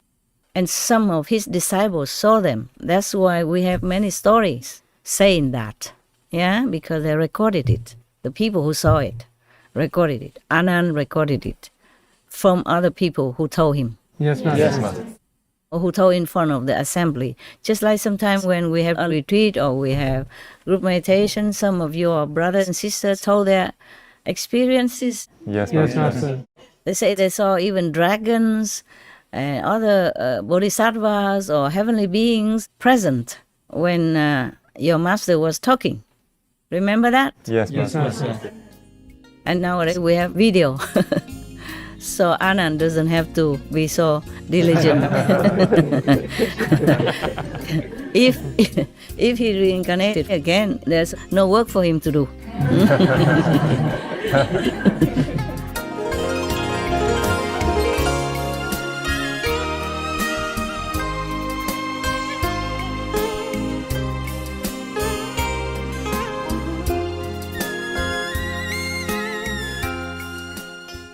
Yeah, any more? Cannot think of anything? Too busy listening? Huh? Yes, no, yes? Seems no more questions, Master. No more? You are sleeping, huh? Only me working, huh? Not fair, not fair. Okay, never mind. I'm glad to see you, and I'm glad that you're working for this noble work. Even more noble because you will not see how many people benefit from it. You probably understand that it will benefit the world, but you have not yourself seen it. Sometimes you hear it from hotline or other disciples told you, but you yourself don't know how much benefit your work is giving the world. So even then, you just have faith and do it, and believe in that. And this is very, very unconditional, very selfless.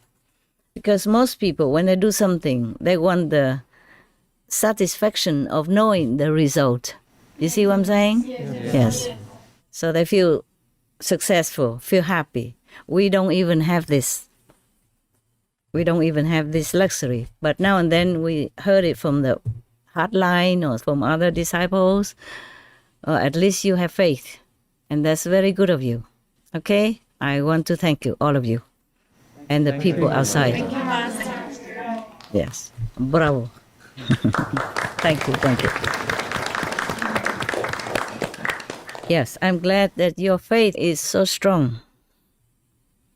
And your selfless heart is also very strong. So that even though you don't see the result, you don't have the luxury of experiencing the outcome of your noble work, but you still continue doing it, believing that goodness will bring goodness, you know? And your work, because of goodness, it will bring goodness to the world.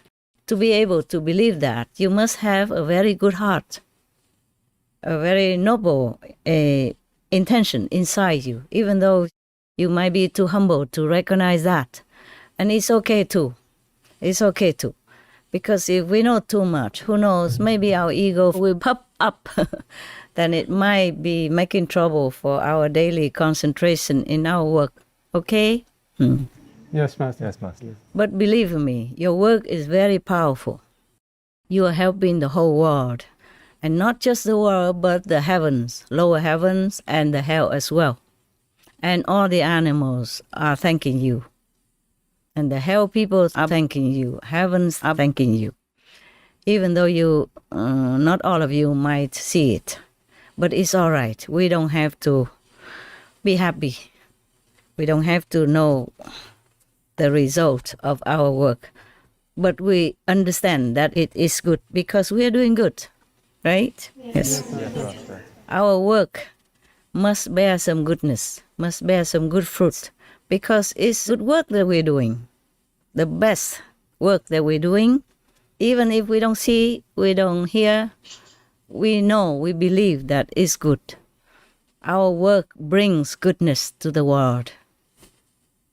And if you do believe it, it brings good to heaven as well, and to hell. And of course to the animals, obviously. More and more people become vegan because of Supreme Master Television. Of course, it's because of many other saints and sages and good people who are working outside there, okay? Outside of our circle. Like the vegan people, the vegan promoter people, the animal rescue people, the government who approve vegan or approve the end of animal cruelty, etc., etc. All of them are also working very hard and helping the planet. So it cannot be bad. It can only be good and better. Okay? Yeah. Yes. And for your unshaken faith, I congratulate you. And I'm very proud of you. And thank you, of course. Thank you. Thank you, Master. Thank you for being our inspiration, Master. You inspire us every day. For sure, I'm superwoman.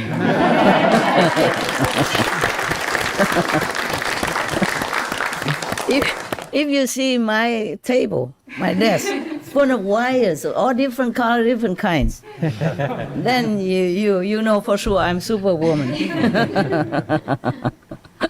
Because I don't know if any ordinary woman can live, sleep, and meditate or function in this kind of environment. Except for you guys. You are, I say, machine geeks, yeah? Computer geeks. You love computer. You love anything machine. Yeah, I am woman. I don't love it. I am a poet, actually, at heart. Yes, Master, you are. Yeah, I love to make songs. I love to write poetry. I love to take photographs of beautiful things. I'm softer than my man, and now I have to be tough. Do all these kind of things.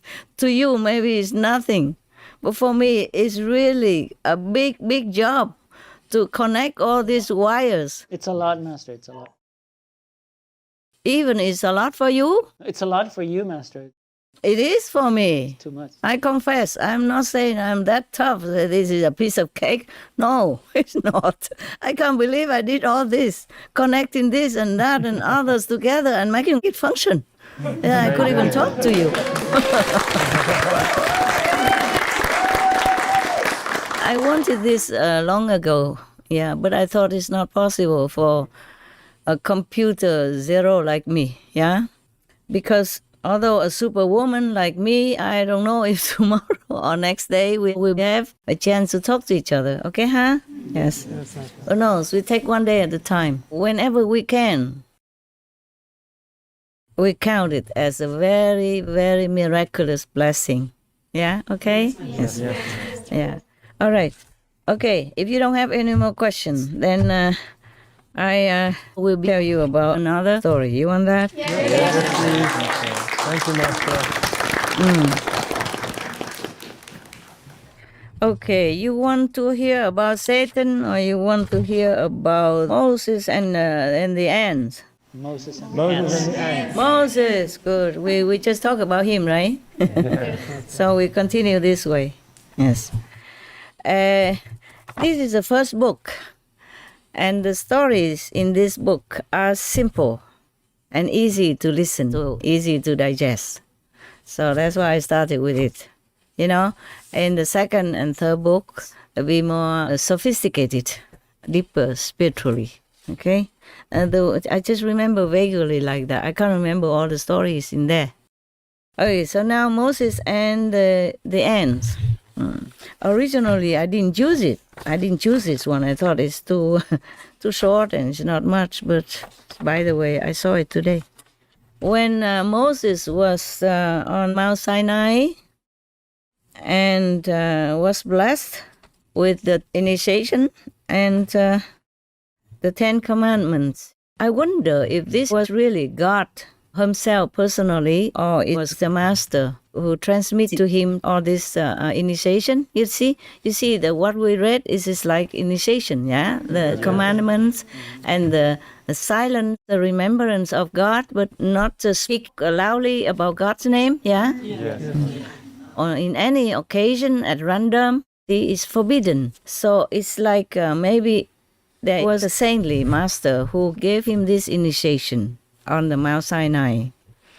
Most masters, they like to live on a mountain, far away from the dust of the world. So maybe there was a physical master that gave him initiation and these 10 commandments. And then God came down and told them. Concerning the bush with the fire, maybe the master sat under the tree, surrounded by the cooling bushes, yeah, and trees and plants. And the fire is the light from the master that emits from his being or her being. You understand now? Yes, Master. And then normally, like in India, the people look upon the master as God personified. Just like many of your brother and sister also address me thus. Remember? Yeah? Yes.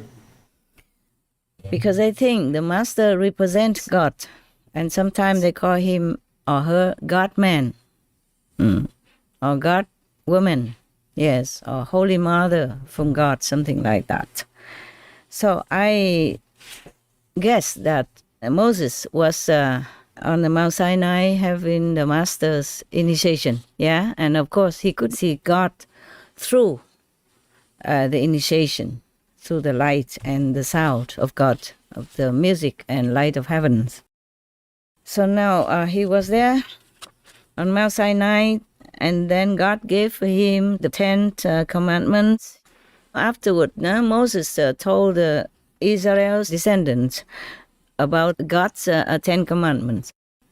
But they did not keep it. They did not believe Moses had seen God and the 10 commandments.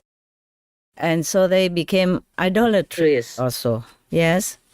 They made not even just a statue of any past saint even, or any heaven or angels even. They made the statues of golden calf? Yes. Okay, yeah. And they worship that. Because one of Moses' brother or relatives, family member, told them that I have a golden calf. You should believe in it. It's easier. What for you believe Moses when he said about God you don't even see? I have the golden calf you can see. So you should worship the calf. So everybody listen to that person. Who was that? Was Moses' brother or cousin or I forgot. Anyway, you can see wherever there is a positive pole, there's a negative that spring up, yeah? Yes, just like in Jesus' life or Buddha's life. There was Judas or there were other opposing him or the Buddha's cousin, yeah? Yes. Okay, now they even worshipped the golden calf instead of God. So God punished them with a big plague. And 30,000 people died from that pandemic. Oh, 30,000 is a lot for that time, yeah? Because there was only a small group of people who follow Moses out of Egypt. Remember? Yes. They were in Egypt and they were slaves working for the Pharaoh of Egypt at that time to build this and that and others, and they were treated like slaves.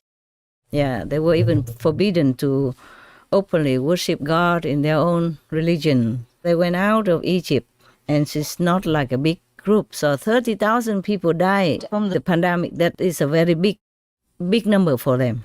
You understand? You can imagine, right? Okay. Yes. It's not just that they worshipped the golden calf. They also sinned against the 10 commandments. You see, because God said don't kill, don't steal and all that. But they probably did all that because they ate meat.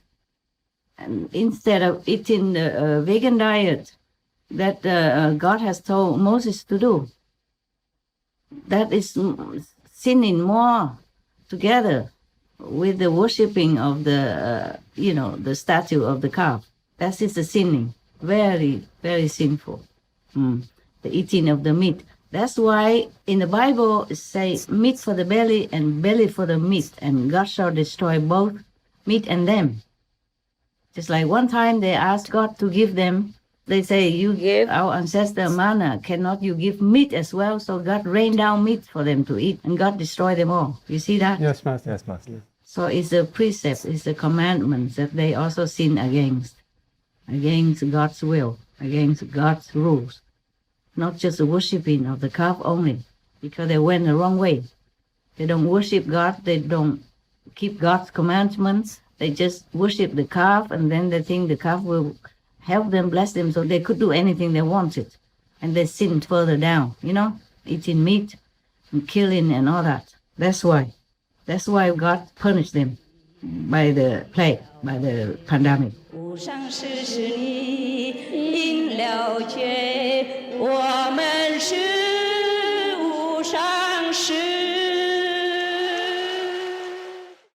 At that time, Moses, the greatest master at that time, prayed to God, "Dear God, how come you killed all your children up to this extent?" So the holy God, the God who has all grace and blessing, answered Moses, "I did that because they sinned." Yes. So Moses asked again, "But how many people sinned among them?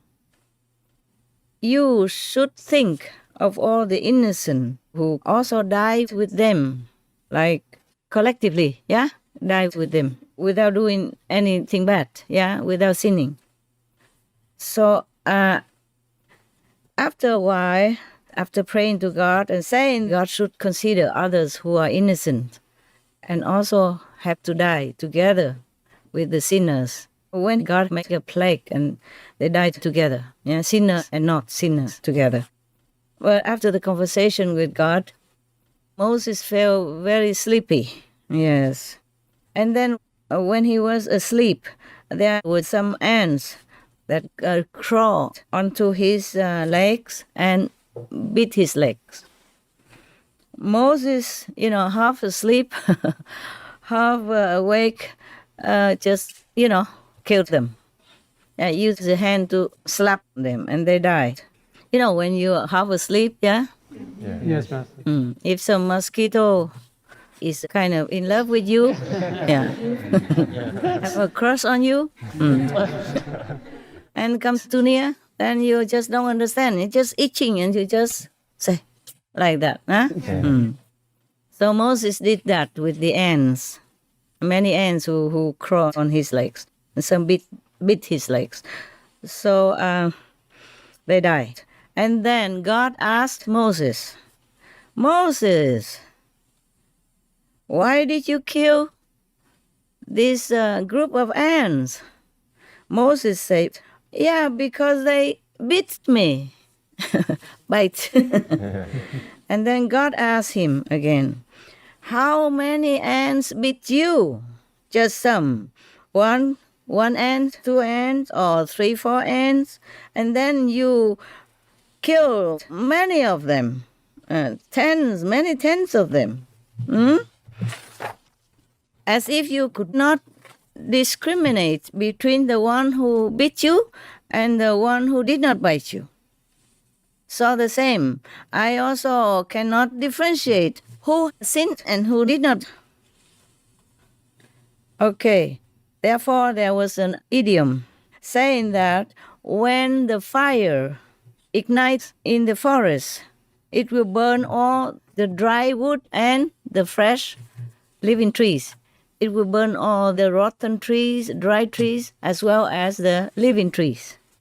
So do you understand this story? Yes. What then? What does he want to say? I relax now. I sit back, put my feet on the table. I wear trousers. It's a proof. Okay, tell me. What does the story want to say? You knew this before. It's the collective karma if he kills so many. Yes. Bravo. Very good. Yeah. Collective karma. Yes. So even if you are with the wine drinkers and meat eaters, you will have also collective karma from them. You got that? Yes. Whoever sits next to you, you share some karma with that person. Like it or not. It's just like when we are with the pandemic infected people, we get infected even though we don't see anything. We don't see the virus, yes? Yes, ma'am. We don't see the sickness with that person, but we get it. So imagine the karma is the same. Huh? You don't have to see it. You don't have to feel it. You will get it all the same. That's why the Chinese say that our society is a big, big dyeing tub. You know, dye color? Yeah. Yes. Yes. He means polluted. Dyeing is it's just like you rub off, color onto each other. Yeah, you dye the color together. Like in the tub, you put everything in it, it will be the same color. Yeah? Yes. People dye clothes with color, yeah? From the white cotton they put in there and it's all become the same color, like that. So it just means pollution. Polluting each other by energy, by bad magnetic fields, by bad thoughts, by bad examples.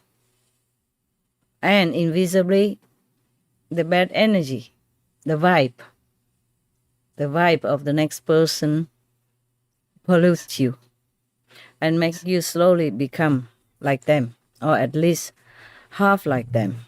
That's why we in the West also say, tell me who your friends are. Then I can tell you who you are. Yes. I can describe who you are, what kind of person you are, like that. In Vietnam, we say you have to select friends to be together. It's similar. In many countries, they say the same. In China, they also say, if you're near the light, then you feel bright. Yes, you can see things in a bright manner. If you play with the ink, you get black, black dot or black effect on your body or your clothes. Okay? Yeah. All right. So this is a simple story and it's not explaining anything, but you should know that this is like telling people about the collective karma, yeah? Yes, Yes, Master. All right then. So any other idea or question coming from that story? Yes or no? Yes or no? No or yes? No. No, Master. No? Oh, sit there just like waiting for Mama to tell you everything. Spoon feeding. Open your mouth, wider. Yum, yum.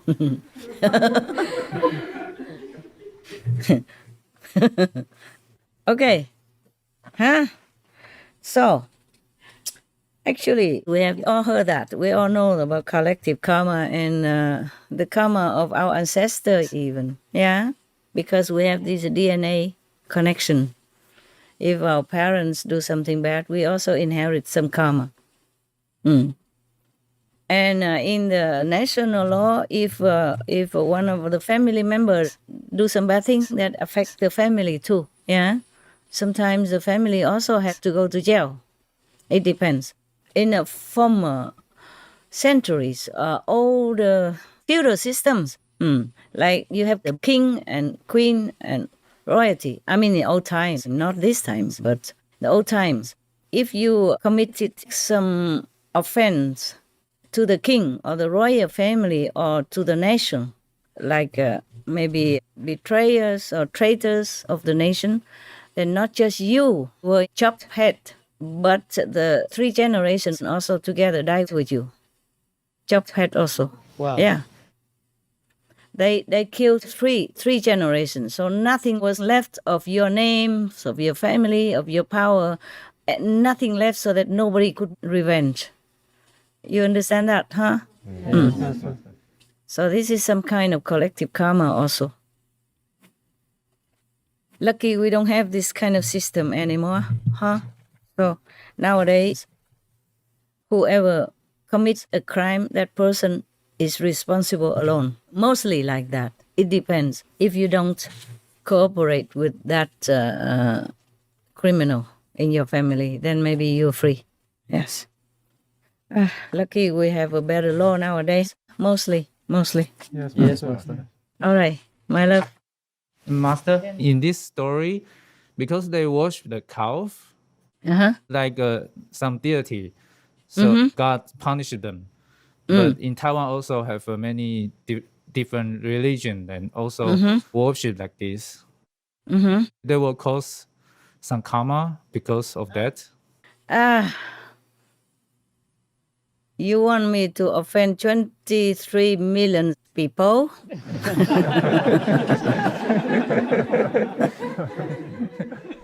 Yeah, I apologize for my truthfulness. Yes, they do. They do, because they don't worship the real God. They worship some statues of some, but at least they worship some statues, some saints, okay? And some deities. But those Israelis before, Jewish before, they worshipped the calf, the baby cow, in the statues even. Not even a human, not even a saint. But mind you, Taiwan is not the only country. Many Taiwanese people are Buddhist, or Yiquan Tao, or Tao Chao, yeah, or Christians. They don't worship animals, do they? No, huh? No. Okay. So there's a difference, okay? There's a difference. The people at that time, they were just too ignorant that they even worshipped just a baby cow statue. Even though a cow is very sweet and gentle, yes, it's good also. But to worship a cow above God and neglecting God to worship a cow instead, that is not correct. Because God gives you everything that you have in life, even your life. Without God, we don't exist. Without the cows, we can exist. The cows maybe give you some milk. You know, in old times, we relied on that to make cheese, to make butter, and to plow your field. Maybe the cow was a very beneficial one. But to worship that instead of God is a sin. You understand now? Yes, Master. It's too ignorant. Besides, God already said, I am a jealous God. Taiwan is not the only country that worships many different beliefs, you know, different deities. They worship God in Christianity. They worship the Buddha. They worship Lao Tzu, Confucius, and all the good saints in the past, okay? Mostly like that. And they have statues of the local earth god, you know, the local god who takes care of their village or their province. Actually, they don't really worship them, just like respect. Just like you have a president, yes, and he or she is the one and only top, yes? But by the way, you see the police, you salute, yeah? Yes, Master. If the police stops you, you be nice to the police. You call him officer, you call her officer. That's what I do. And that makes their job, their day better. Yeah, because they deal with negative events all the time in their life. They work very hard, the police. So that doesn't mean if I salute the police and I talk nice to him and respect him, doesn't mean I don't recognize the president of the country or the king of the country. You got that? Yes, Master. In the case of the story that we have just read, Moses helped them with the blessing of God to bring them out of slavery. And God declared that I am the one who took you out of Egypt and freed you from slavery. And they did not believe that. Even Moses said that. They knew Moses made a couple of miracles, you know, during the journey from Egypt. Even the sea water split in the middle so that the Israeli people could walk through without being drowned. And after that, the water closed back again and drowned many of the Egyptian soldiers. The ones who were after them wanted to kill them because the king changed his mind. First, he promised to free them and then let them free. But then after they left, somebody said something to the king, or the king was feeling unsure, and then he sent soldiers after them. And then the sea closed. It just split in two for the Israelis to walk through. After that, the soldiers came, they all drowned and died because the water closed again. You see what I'm saying? Like normal. Yes. And they all drowned there. Moses also found water for them by striking a rock to find water for them in the desert. So even if they did not believe in God, they should have believed in Moses. Moses is an upright man. Why would he lie to them that he has seen God? That God has told them to keep these 10 commandments and to worship the God that Moses had been in contact with. So these people, a group of them are bad. Yes, Master. A group of them are bad because one of the bad persons in there became a leader and brainwashed them to not believe in Moses, but believe in a calf, a golden calf. Of course, a gold calf. Everybody likes gold, so gold. Of course, gold.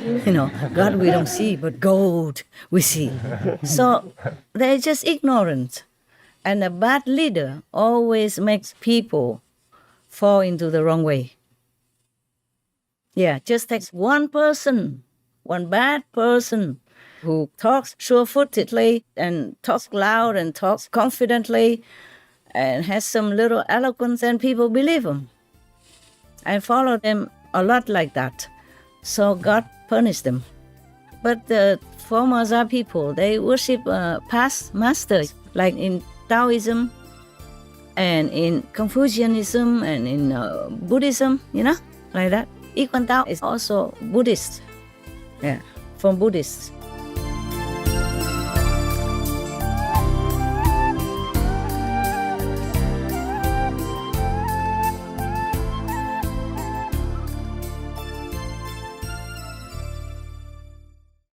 The Formosa people, they worship past masters, like in Taoism and in Confucianism and in Buddhism, like that.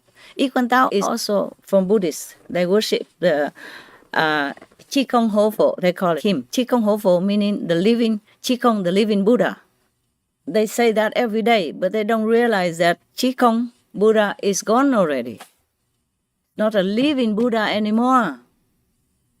It's better they seek the living Buddha, living master. Yeah, sometimes people are very funny, Yes. Yeah, they forget. Just like in Sikhism, they worship the teaching of the master in the form of the Granth Sahib. All the teachings of all the great masters are written in there. That is wonderful to worship, fine. But in there it says you should seek living master also. But they did not see that, did not realize that. So they just worship the teaching of the master in that book every day. That book is holy for them. Of course, it's good. Then in the book it tells you to do good things and all that. But the main point is to look for the master so that you can hear the sharp, means the heavenly music. Sharp means the sound. And see the light through a living master. It's stated in that Granth Sahib, big Bible of the Sikh. But how many people realize that?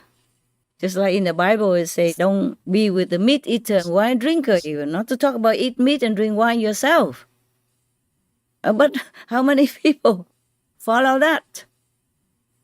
They read it every day. The priests know all about it, and they go to the church every Sunday. But how many people follow that advice? You see what I'm saying now? Yes. In India, they also worship many deities, and they worship also animals. They worship even snakes and mice. Yeah. There are temples built for snakes.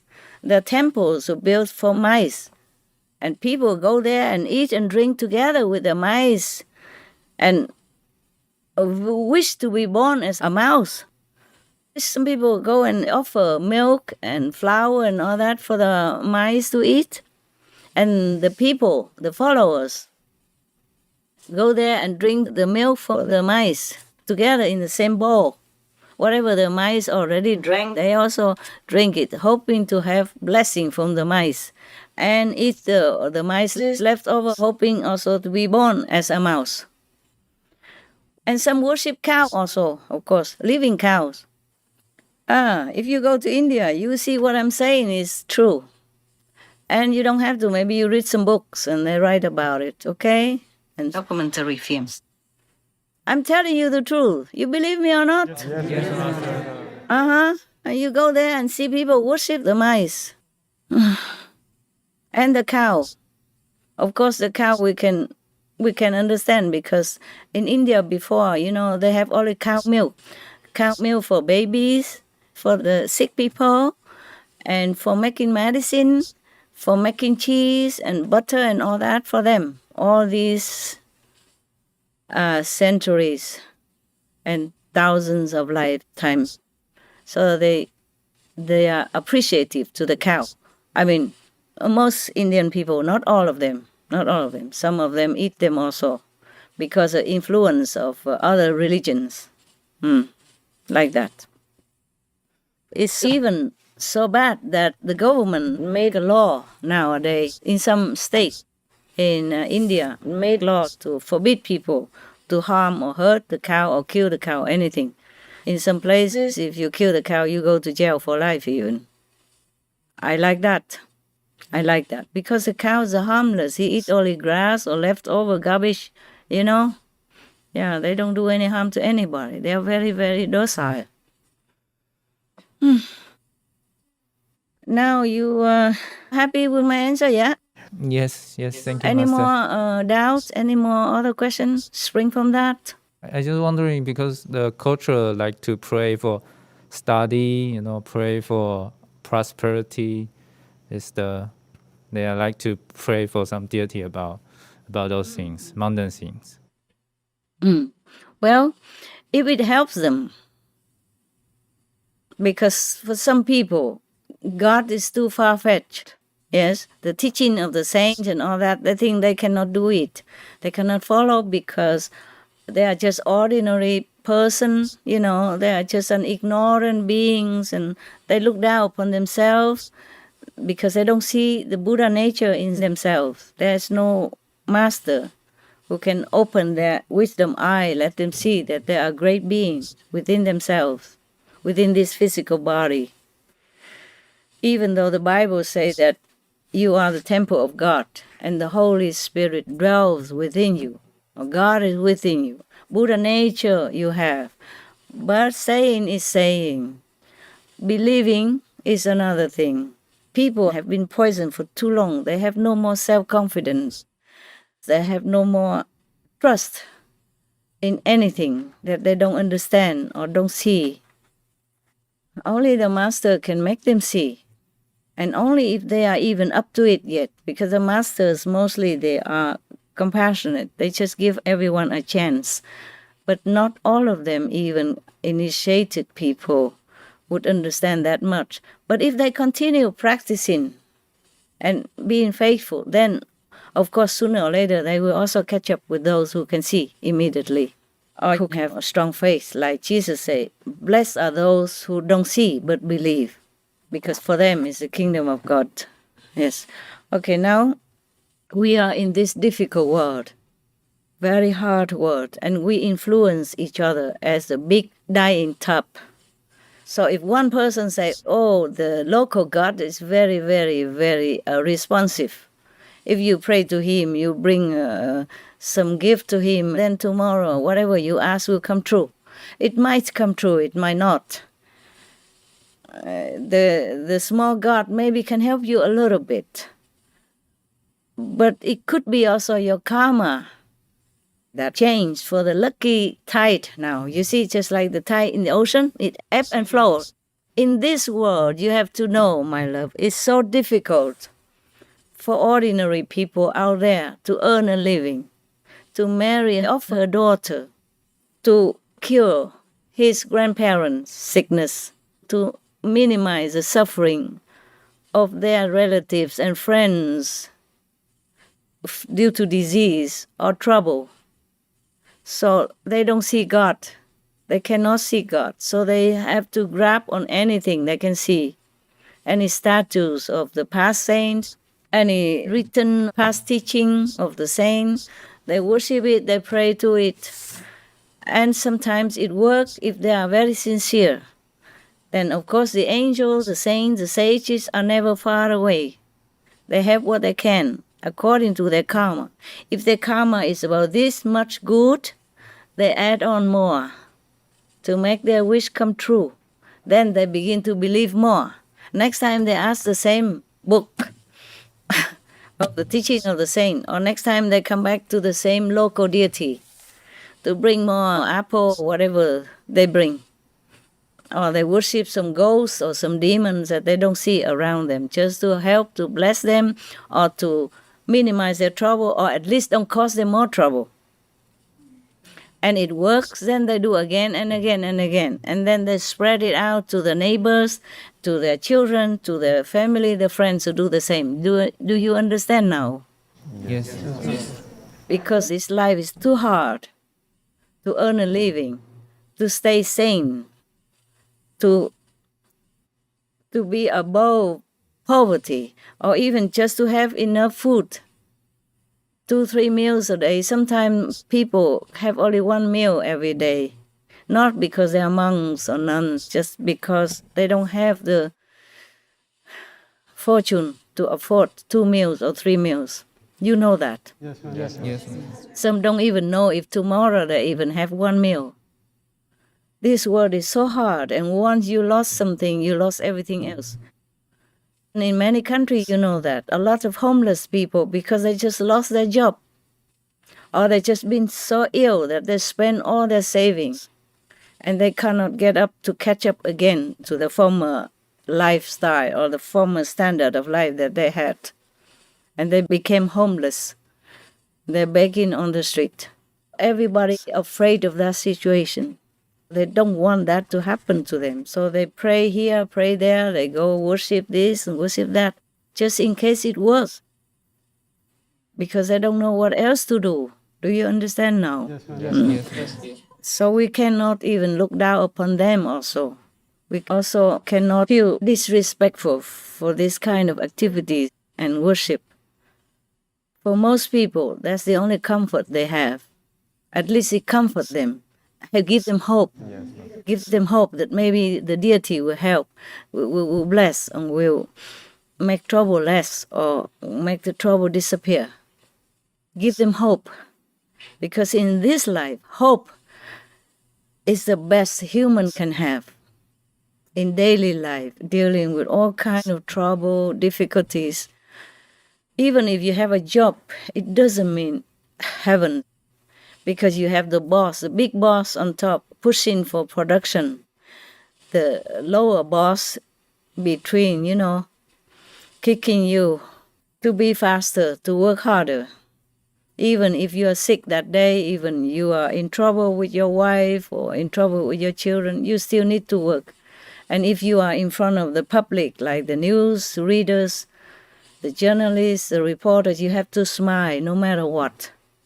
If you are an actress and actor, you have to make people happy in your role. You cannot remember your trouble. Even if you remember, you cannot act on it. This life is so hard, so hard. We are lucky, we don't know that life.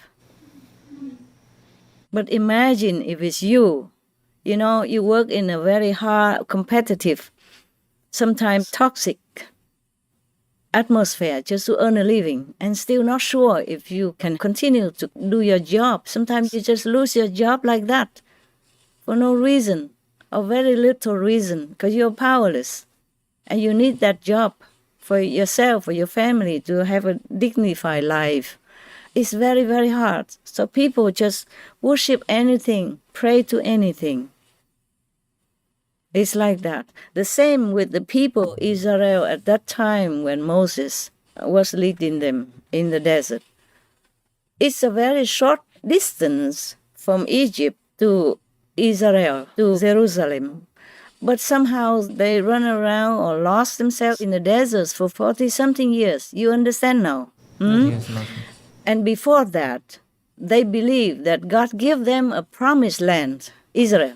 They believed that God give them that promised land. After Egypt, they will find that land, quickly settle down and have their life back. But they were lost in the desert for 40-some years, and they were desperate.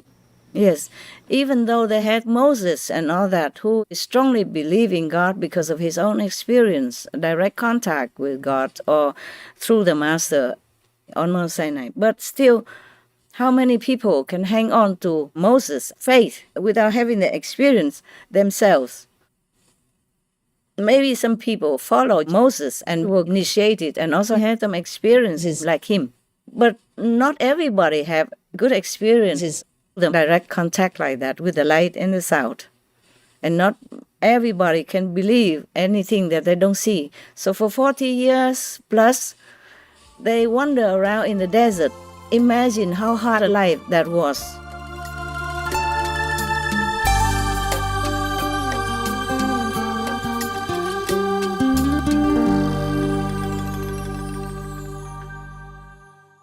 After being slaves in Egypt for so long, even having to hide their own faith and religions and working like slaves under hardship, under the whip, under the oppression, of the Egyptian authority at that time.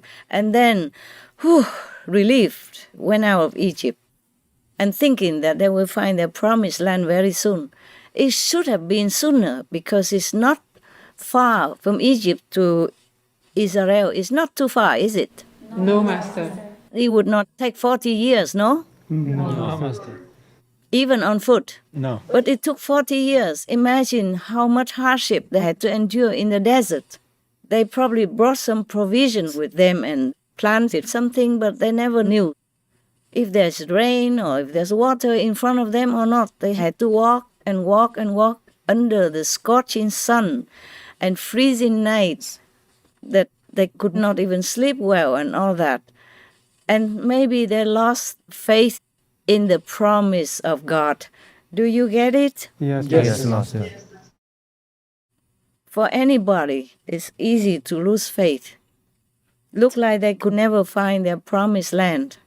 After 40 years long wandering, lost in the desert, enduring so much hardship, without water sometimes. Because in the desert, you don't always find water. Yes. Yes, Master. And then sandstorm could bury you anytime. It's not like they build houses like now, that they could hide inside. And not like everywhere they went would have water.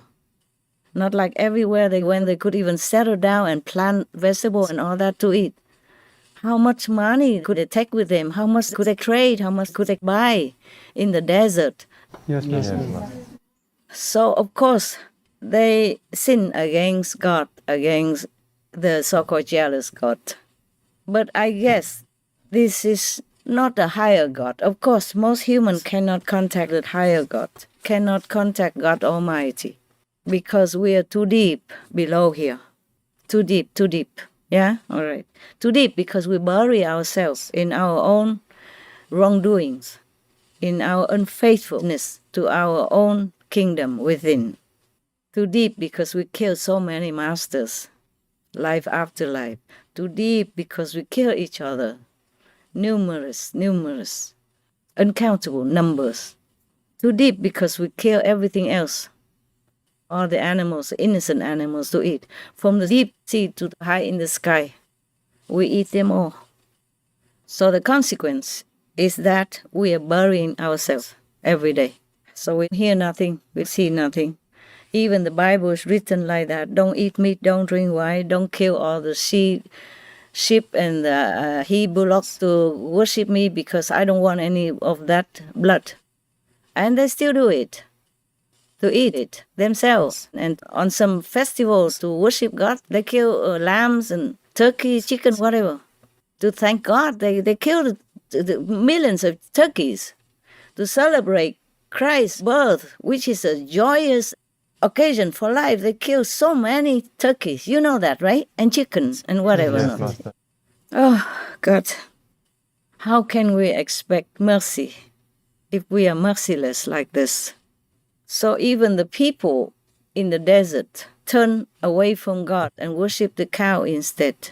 Even the baby cow, the calf in gold, because gold is shining, is more practical, is more reality. Yes. Something that symbolizes what they want: richness, possessions, comfort, real life.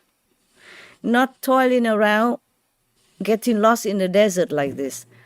So of course they grab at the calf.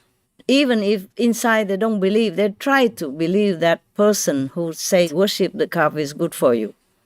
Because they're so desperate. Do you understand now? Yes, Master. God, if I were God at that time, I would forgive them.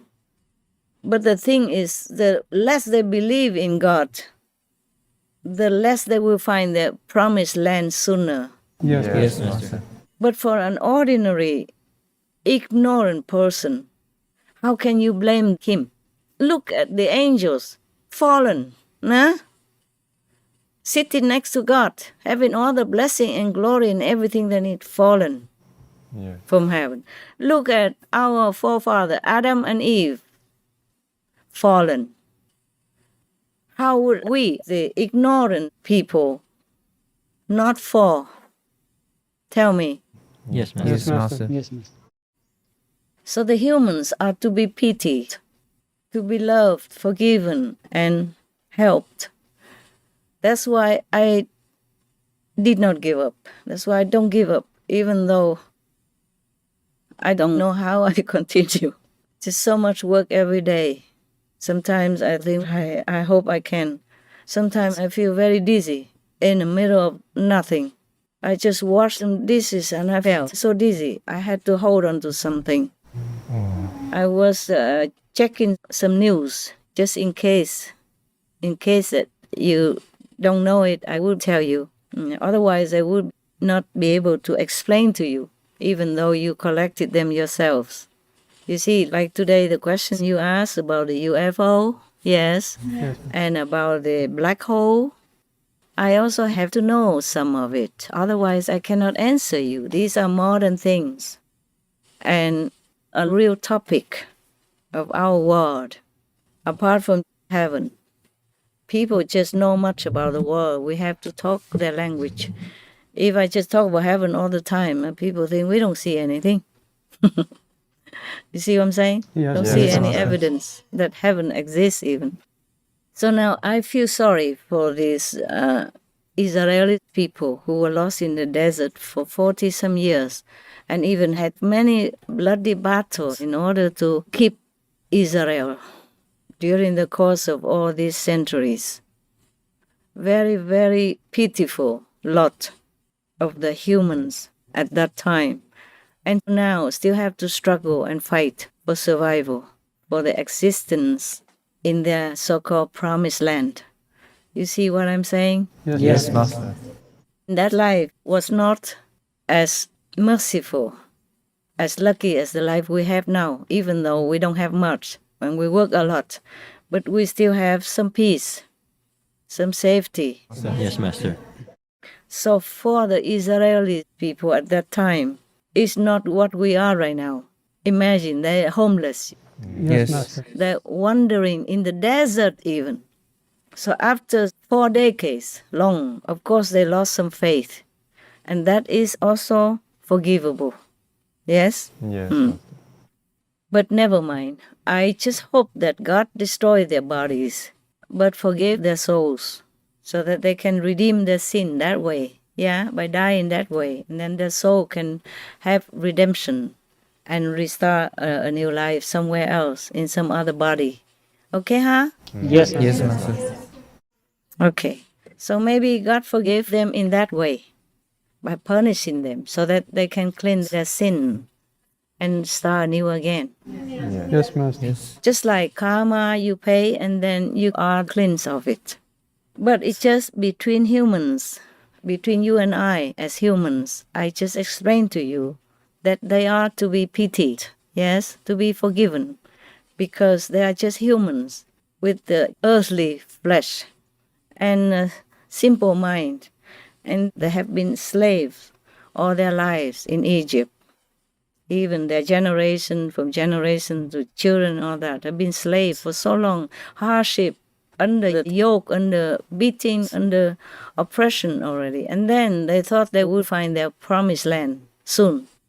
But 4 decades wandering in such a harsh condition in the desert is not for anybody to be able to hold it together, however strong the faith is. Yes, Master. Yes. Moses was a leader, of course, and he had experience with light and sound and God and all that, of course. And he had more privilege than his people, and he had to be strong. But ordinary people, they cannot always hold on to such a faith like Moses had. So they fell. But God should know that even his angels fell, and his created humans also fell. So the Israeli people, they are just many other generations apart from the blessing of Eden already. So if they fell, it's not a surprise, yeah? It's not a surprise. It's very easy to fall in this world. So I want to explain to you, that's why the Taiwanese people or the Indian people, they worship other deities and ask favor from them. Yes, Master. Even though in Taiwan or India, life is not like Moses and his people in the desert, but it can be very hard for many people. In Taiwan, even there are many people who live under the poverty line. The government has to help.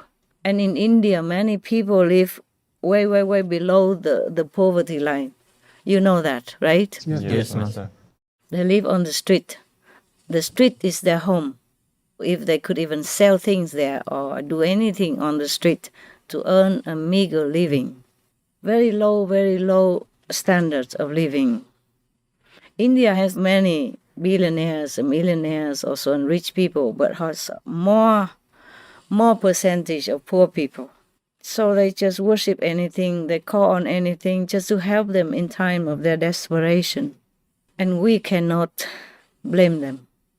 We can only feel sorry for them and pray for them so that they can wake up, so that they can have more blessing, so that their life will become better. Their soul will be more free from the struggle of this physical existence, so that they can somehow remember God, remember Buddha, remember their self-nature, so they can seek enlightenment. Okay, huh, baby? Yes. Thank you, Master. I mean, Mr. Honey, sweetheart. Don't sue me, huh? Because I read on the news, one of the staff sued Governor Cuomo for calling her sweetheart.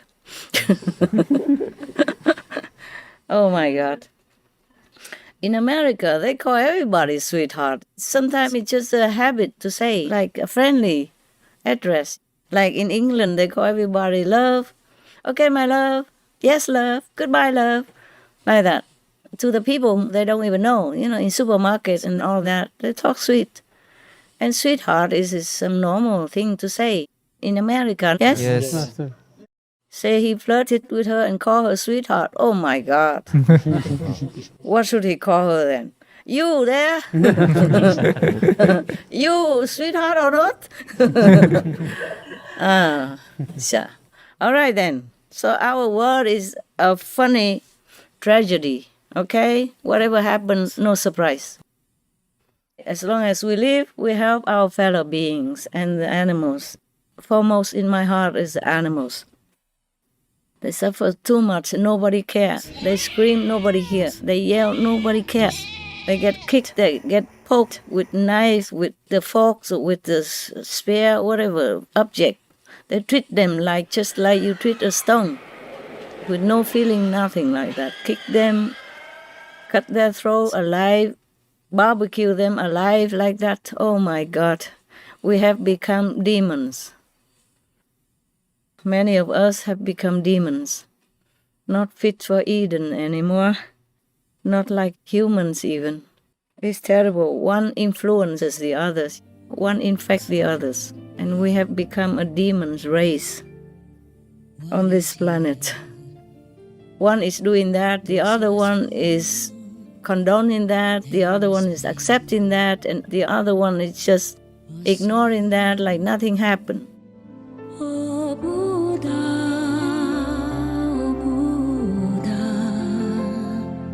hurry now, leave samsara. I read some news before when I was still searching news for you. Somewhere a grandfather was very proud to announce on the news that his granddaughter, only not even teen, I think 9 years old or 11 maximum, that she harvested a bear with a gun first time. And he was very proud of it. You know the bear? Yes. The wild bear, and they went into the forest to kill them. First, I did not understand the word harvest. Why harvest a bear? Because harvest, I thought only for cereals, you know? Yes. Like we harvest rice and corn and, vegetables, fruits, yeah? Yes. I didn't know they use that for bears, so they treat them just like an insentient being, like no feeling, no pain, nothing. And to teach a little girl like that, at her tender, pure, innocent age, to kill a bear and feel proud of it, this is utmost cruelty. You see that? One person fell, dragged the other to go with him. Yeah. I'm telling you, sometimes I sit down after busy work and tired, but I cannot forget all this. I thought, what kind of world is this? How am I even living in here? How anybody live in this kind of almost hellish world? Harvest a bear. And it's official language, and I read in some other news, or some of the governors to let the harvest of the animals go further, extend it, for example, like that. To harvest the deer or the others, bear or whatever they harvest. My God, just to use that word, make people feel numb. I feel like, okay, it's just like harvesting fruit or rice or corn or vegetables, just to dim their feeling already of compassion and connectedness inside with other living beings. Yes. To say hunting is already something, but to harvest, you only harvest what you saw, no? Yes, Master. Yes, Master. Harvest, it means reaping what you saw, like you saw rice, you saw corn, you saw vegetables, you plant fruit trees and you harvest them. Yes. The bear, they're doing nothing. They're eating inside their jungle. They don't bother you. You go into their home and kill them like that, mercilessly, and call that harvest, like it's your right to go and just kill at random anytime and feeling proud of it. And teaching young, tender, innocent little girl to do that also. It's just like taking the children, teaching them to fish. I saw that one time with my own eye. And I said, how can you do that? I was crying there. And they were so proud, to getting a little fish up into the air. I said, my God, she's grasping for air. Just let her free. But they were so proud of it. Told the boy, oh, you good boy, you did a good job and all that stuff. While I was crying inside and outside, feeling, the suffocation and pain in the throat, like the fish. Imagine if it's you. You understand what I'm saying? Yes. If somebody hooked into your mouth and hooked in your throat like that, imagine how you feel. and at the same time block your nose, block your mouth so you cannot breathe even. The same feeling with the fish outside the water. You know, they suffocate. Oh, that's... Okay, my love. I think, you have any more questions? A good question that you asked today. It's very good reaction. I like that. I like that we have reaction between us and not just sit there listen to me lecturing. It's a boring, snoring. Yeah. Tell me, any more questions? Well, Master, I have one more question. Please tell me. Why did the Israelites have to suffer so much? Why did they have to go through slavery, 40 years in the desert? Did they incur some kind of a karma from past lives for them to go through this? Sure, you did know? Sure. Sure. Nothing happened without anything to cause it. As you sow, so shall you reap. Huh? Well, at least suffering bodily discomfort is not as bad as suffering of the soul, not as bad as you suffering in hell. Well, at least they had Moses, you see. It's just that the people who turn away from God mostly go the wrong way. Or maybe they have the wrong God, the lower God. Thus their life is not as good, not as liberated as the people who worship the real God and who have the real master to cleanse their karma. This is a problem. That's why I told you, Christian or not, don't come back to this life. Don't come back. You never know when your blessing runs out and your bad karma powers back, fly back to you. Nothing is lost in the universe. It's just being stored away, maybe waiting for your next lifetime. I just told you the story about the guy who listened to the master preaching only one time and then he got to be liberated. Huh? He goes to heaven and then listen again there because he will meet that master again because of the affinity he saw on earth. So he will meet that master again. And he lectures him, teaches him, and then he go up, up, up, up. See that? Yes. So he's out of the karma zone. Yeah, it's like that. Just like you're out of the war zone. You're safe. You don't have to hear cannons at night. You don't have to see people, dead body everywhere. You don't have to see the children crying because their parents gone. You don't have to see the people lost their arms, their legs, lost their livelihood, lost their wife, husband, children, etc. Yes? Yes, Master. You are out. Even if you're refugees, you live in the refugee camp for a while until you go somewhere else, but you're out of the war zone. Just like the refugees, they left the war zone. They don't worry about being killed by bullets at night or when they sleep or in daytime or anywhere. They just stay in the refugee camp and wait to be resettled somewhere else. Yeah? Like that. Karma is a scary thing. I don't wish for anybody to come back to this life ever, ever again. I wish my best in the heart, the best in my heart wish is that everybody is liberated from this shadow world. That's what I want. Nothing else I want. Nothing else I wish for.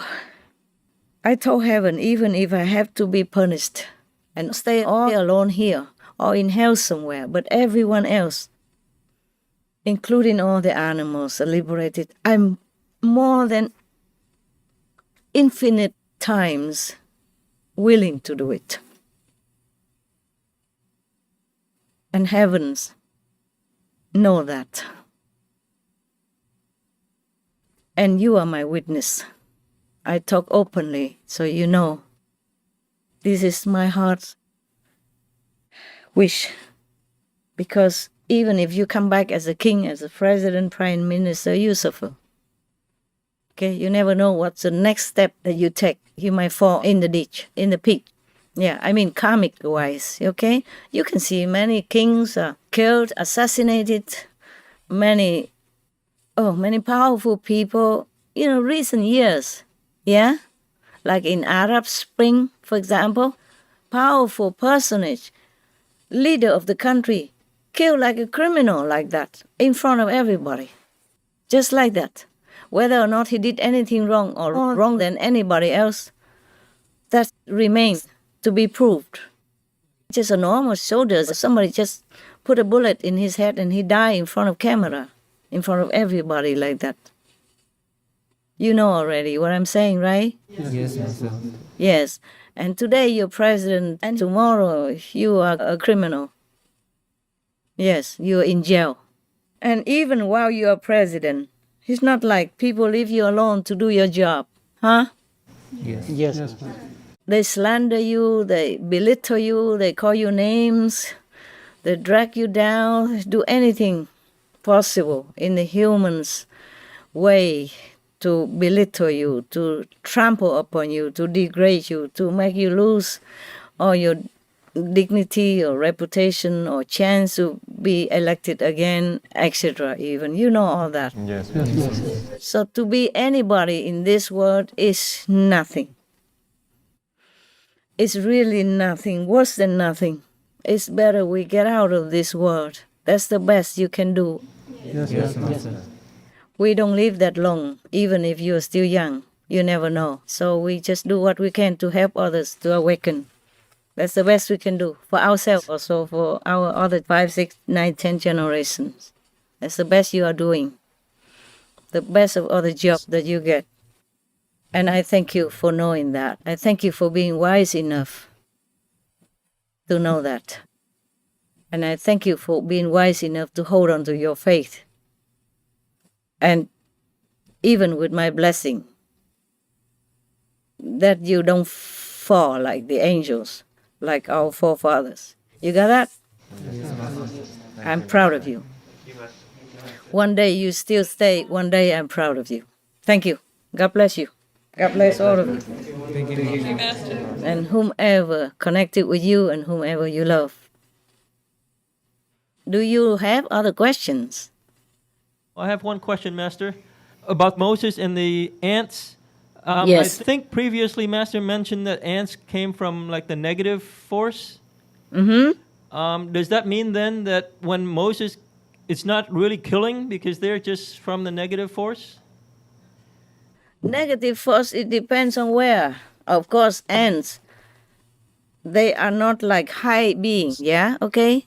They are not on the high level of the creation, that is for sure. All right? Yes, Master. And anything, mostly anything in this world is from low level. Even humans, you can see the things they do are lower than low. Wicked, cruel, yeah? Merciless. You got that? Yes, Master. So if it's not from negative, then from what? Some people are possessed or influenced by demons doing bad things. Or because they eat too much meat and sometimes the meat has poison in it. They become insane, lose their mind. So they do bad things, they don't even know it. They don't even think that's bad things. Yeah, they kill people for nothing. They do all kind of things. They rob, they molest people. They don't think it's bad things because they're badly influenced by the negative power. So we can call that they're from the negative. Yes, Master. And sometimes it's due to a curse, okay? That some insects bite you. Disciples, karma, for example. Before, I slept outside most of the time on the hammock all day or night. Only when it rains, I went into my tent. Yeah? I did not know mosquito. And now I understand mosquito. Yeah. Not just know, but understand. Yeah. I understand what they want. Yes. And when I am doing I have a good job, noble job to make people happy, like taking photographs in my sometimes very precarious position, Because sometimes I have to climb the rocks and, climb the trees in order to have a good angle. Yes? And it's very, very adventurous already. And it's very a vulnerable position already. They came to visit me. Yeah. So in my precarious situation, the mosquitoes call their friends and family and say, oh, this is a good opportunity for a free lunch. And they did enjoy. So I understood that they really need their meal, okay? They care nothing about art or anything when they're hungry, yeah? For them, International Artist Day is like Greek language, yeah? So they visit me often. I understand them now. Nếu không gửi hạnh phúc, xin đừng tạo đau thương.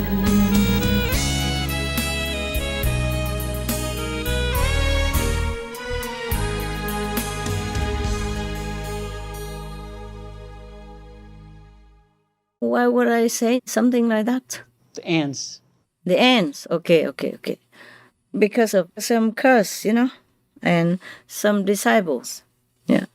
Force of disciples' karma. I'm told like that by my protectors. I say the curse is too long already. How come? They say, oh, the force of disciples' karma. Yeah, okay? Never mind. Same with mosquitoes.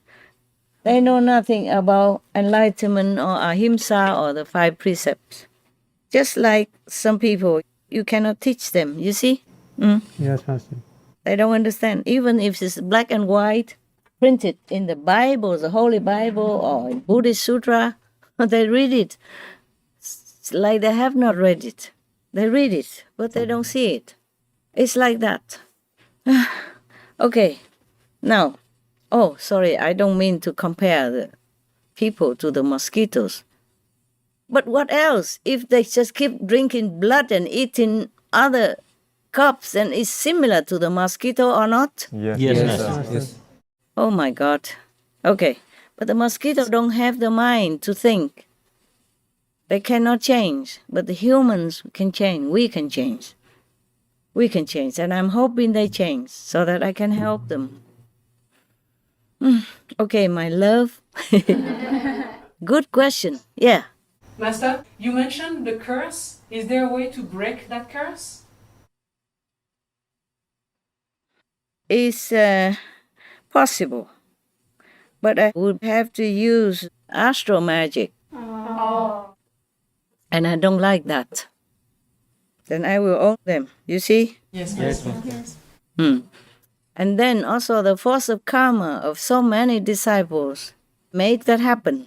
Yes, Master. So cannot blame just one person. I have rescued that person from hell. Wow. But she did not repent.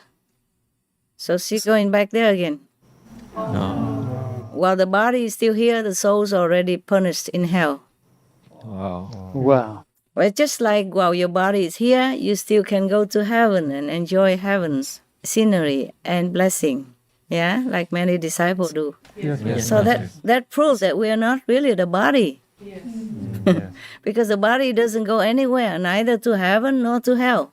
Only the soul can do that. So many of your brothers and sisters, they went to hell also, while still living here with us. You heard all that, right? Yes, Master. Sometimes when they talk about it during retreat or weekend group meditation, yeah, many more, some don't talk.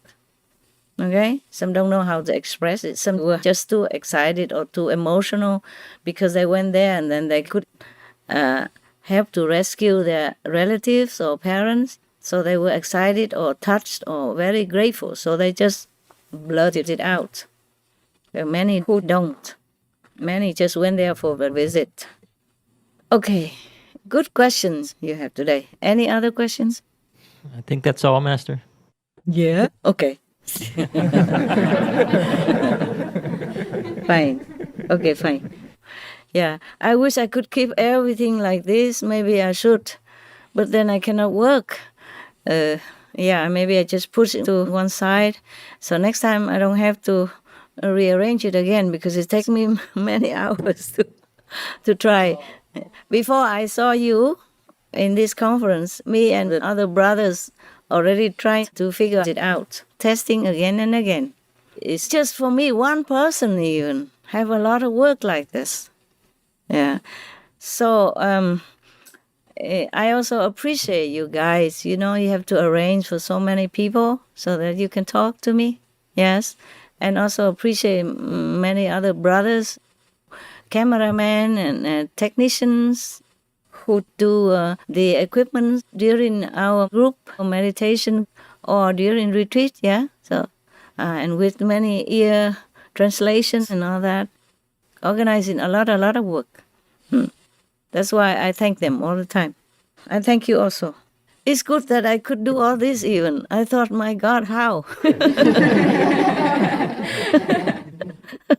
When I receive all this, you know, somebody drop it up somewhere and then I had to go and get it because I don't want anybody near. Yeah. And before receiving it, I already thought, no way I can do it. But before they even talk about it, they said, we will buy this and that for you, Master. I already thought, no way. No way I can do it. No, I never did anything like this before. And look at my desk, full of wires and instruments and whatever not, you know. Yes. So the books are on top of the wires, you know. The microphone is on top of my keyboard because I got not enough room. Not just room, but it has to be the right distance. So when they say they would buy this, buy that for me, I thought, no way. But I thought, okay, never mind. Let them buy it so that they are happy. Because if you suggest something, you want to give something to somebody, and that person refuses outright, immediately, without trying, you feel sad, no? Disappointed. So I said, okay, let them buy it. And then I can have an excuse to tell them that, look, it doesn't work. Don't blame me. I will return it to you, or you use it yourself. I plan it that way. Yeah. But I can't believe it. I just did it one step at a time, you know? And it looked very, very complicated on my desk. I just did it. Yeah. Thank you for trying, Master. Thank you, Master. What was that? Thank you for trying. Oh, thank you for trying. Yeah, of course. I'm superwoman. No, Master does everything. What Master knows everything. Yeah. You expect everything from me. You expect me to do all this and take people from hell and bring people to heaven and teach people initiation and take karma and everything else at the same time, like I'm 10 persons. But I'm just thinking you are doing a lot of work there, no? In order to set this up, right? I mean, your side. For me, only one person. But for you, you have to set up a lot of things, right? We love that, Master. Sure, yes, I forgot that. How would I forget such a thing? Men, you know, they are machine lovers, yes. Some wife are jealous with some husband because he loves his computer and his cars more than he loves her, that's what she said. Some said to me that way. And some say, oh, my husband is a car fanatic, you know, something like that. Or computer geek, computer addict. Yeah. You can be addicted to computers, can you? Yes. Because of many things on the internet you want to know, right? Yes, Master. Okay. I thank God I'm not yet addicted. I don't think I can ever be in love with a computer. No, not me. No. Just work and learn what I have to only, yeah? I don't have a great ambition to know everything about computer and all the service it gives. I don't need it yet, thank God. And I learn only whatever I need to work, okay? For you guys and for the television. And that's a lot already. I don't know how other people can manipulate the whole system of computers. They offer a lot of services, right? Yes. Sometimes my telephone asks me, you should have an Apple ID now or later. I always put later. And later, I press later again. Yeah. And sometimes I say, upload software, hardware, whatever. Now, or pick a time, or tomorrow. I always say tomorrow. And then tomorrow, if I can see it, I put tomorrow again, always tomorrow or later. Yeah. I don't need anything more. I'm safe. I'm peaceful as is already. I said to my phone, I said, I don't need. Don't ask again. But they always ask. And I always say no. They don't give you an answer, yes or no. They say now or later. So I put the later. Yeah? Always later or tomorrow. That's good. At least they give you an option, eh? Okay, my love. If you're happy now already, Yes, we're happy, Master. Thank you. satisfied, then we hope next time we see each other again, all of you like this, okay? Yes, Master. Yes, Master. I'm really happy to see all of you. Thank you, Master. I'm very worried when I praise you, but my heart is very appreciative, so sometimes I cannot not say thank you. I'm grateful. But please, don't let your ego take control of your great self. You got that? Be in control.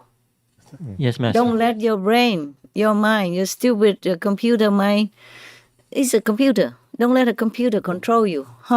Control it. Don't let your ego control you, because you will become not the person you want to be. You will become arrogant. And an arrogant person is a very ugly person, inside out. Ego is no good for anybody. It makes you sick, it makes you wrong, it makes you feel like you are somebody when we are nobody. Nobody is anybody. When we die, we go to the same, 2 square meters underground. If we can even have that, sometimes not. Yeah, depends on how we die, or when, and where. We are nobody, really, okay? This physical body is nothing. So don't let your talents, don't let my praise, my gratitude ruin your great knowledge, your wisdom to understand what is right, what is wrong, okay? And that we are nobody. I mean, this I is nobody. But our soul is somebody. Our work is great. But we are not great, okay? You understand the difference? Yes. Yes, Master. Yes. Our work is great, but we are not anybody. The soul is good. The master power is helping us all the time. If we are clear-minded, the master power, the Yosker goddesses, the universal beings, help us to do our work seamlessly. And whenever our ego comes in, we might make mistakes. Or we are not doing as good as we should. Even though we don't know it. We don't know that you could have done better. You see what I'm saying? Yeah? Yes, Master. Like that. Even though, okay, never mind, it's good. Most people are satisfied with what we're doing.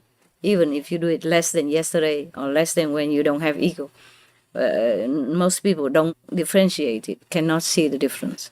I saw the difference, but I thought sometimes let it be. Because for the majority, it's good already. Yeah, it's just I am picky. But I have to remind myself that we are in this world. We don't always have perfection. We cannot have everything we want. We just have to have what we have and be happy with what we get.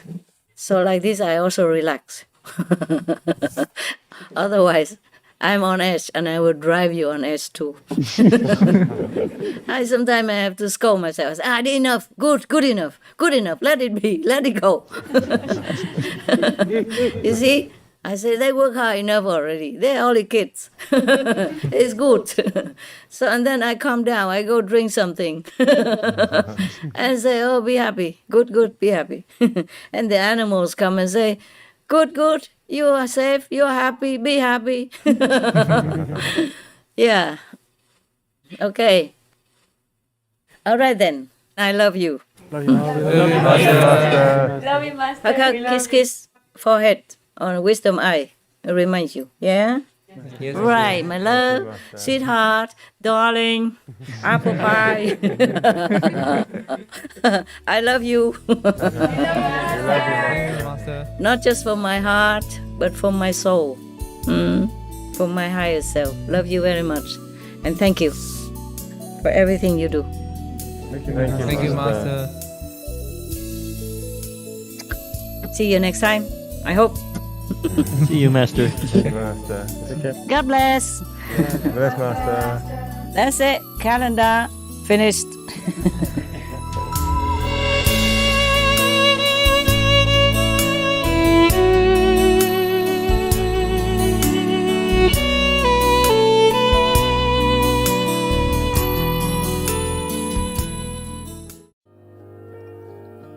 Be vegan, repentant, save your soul.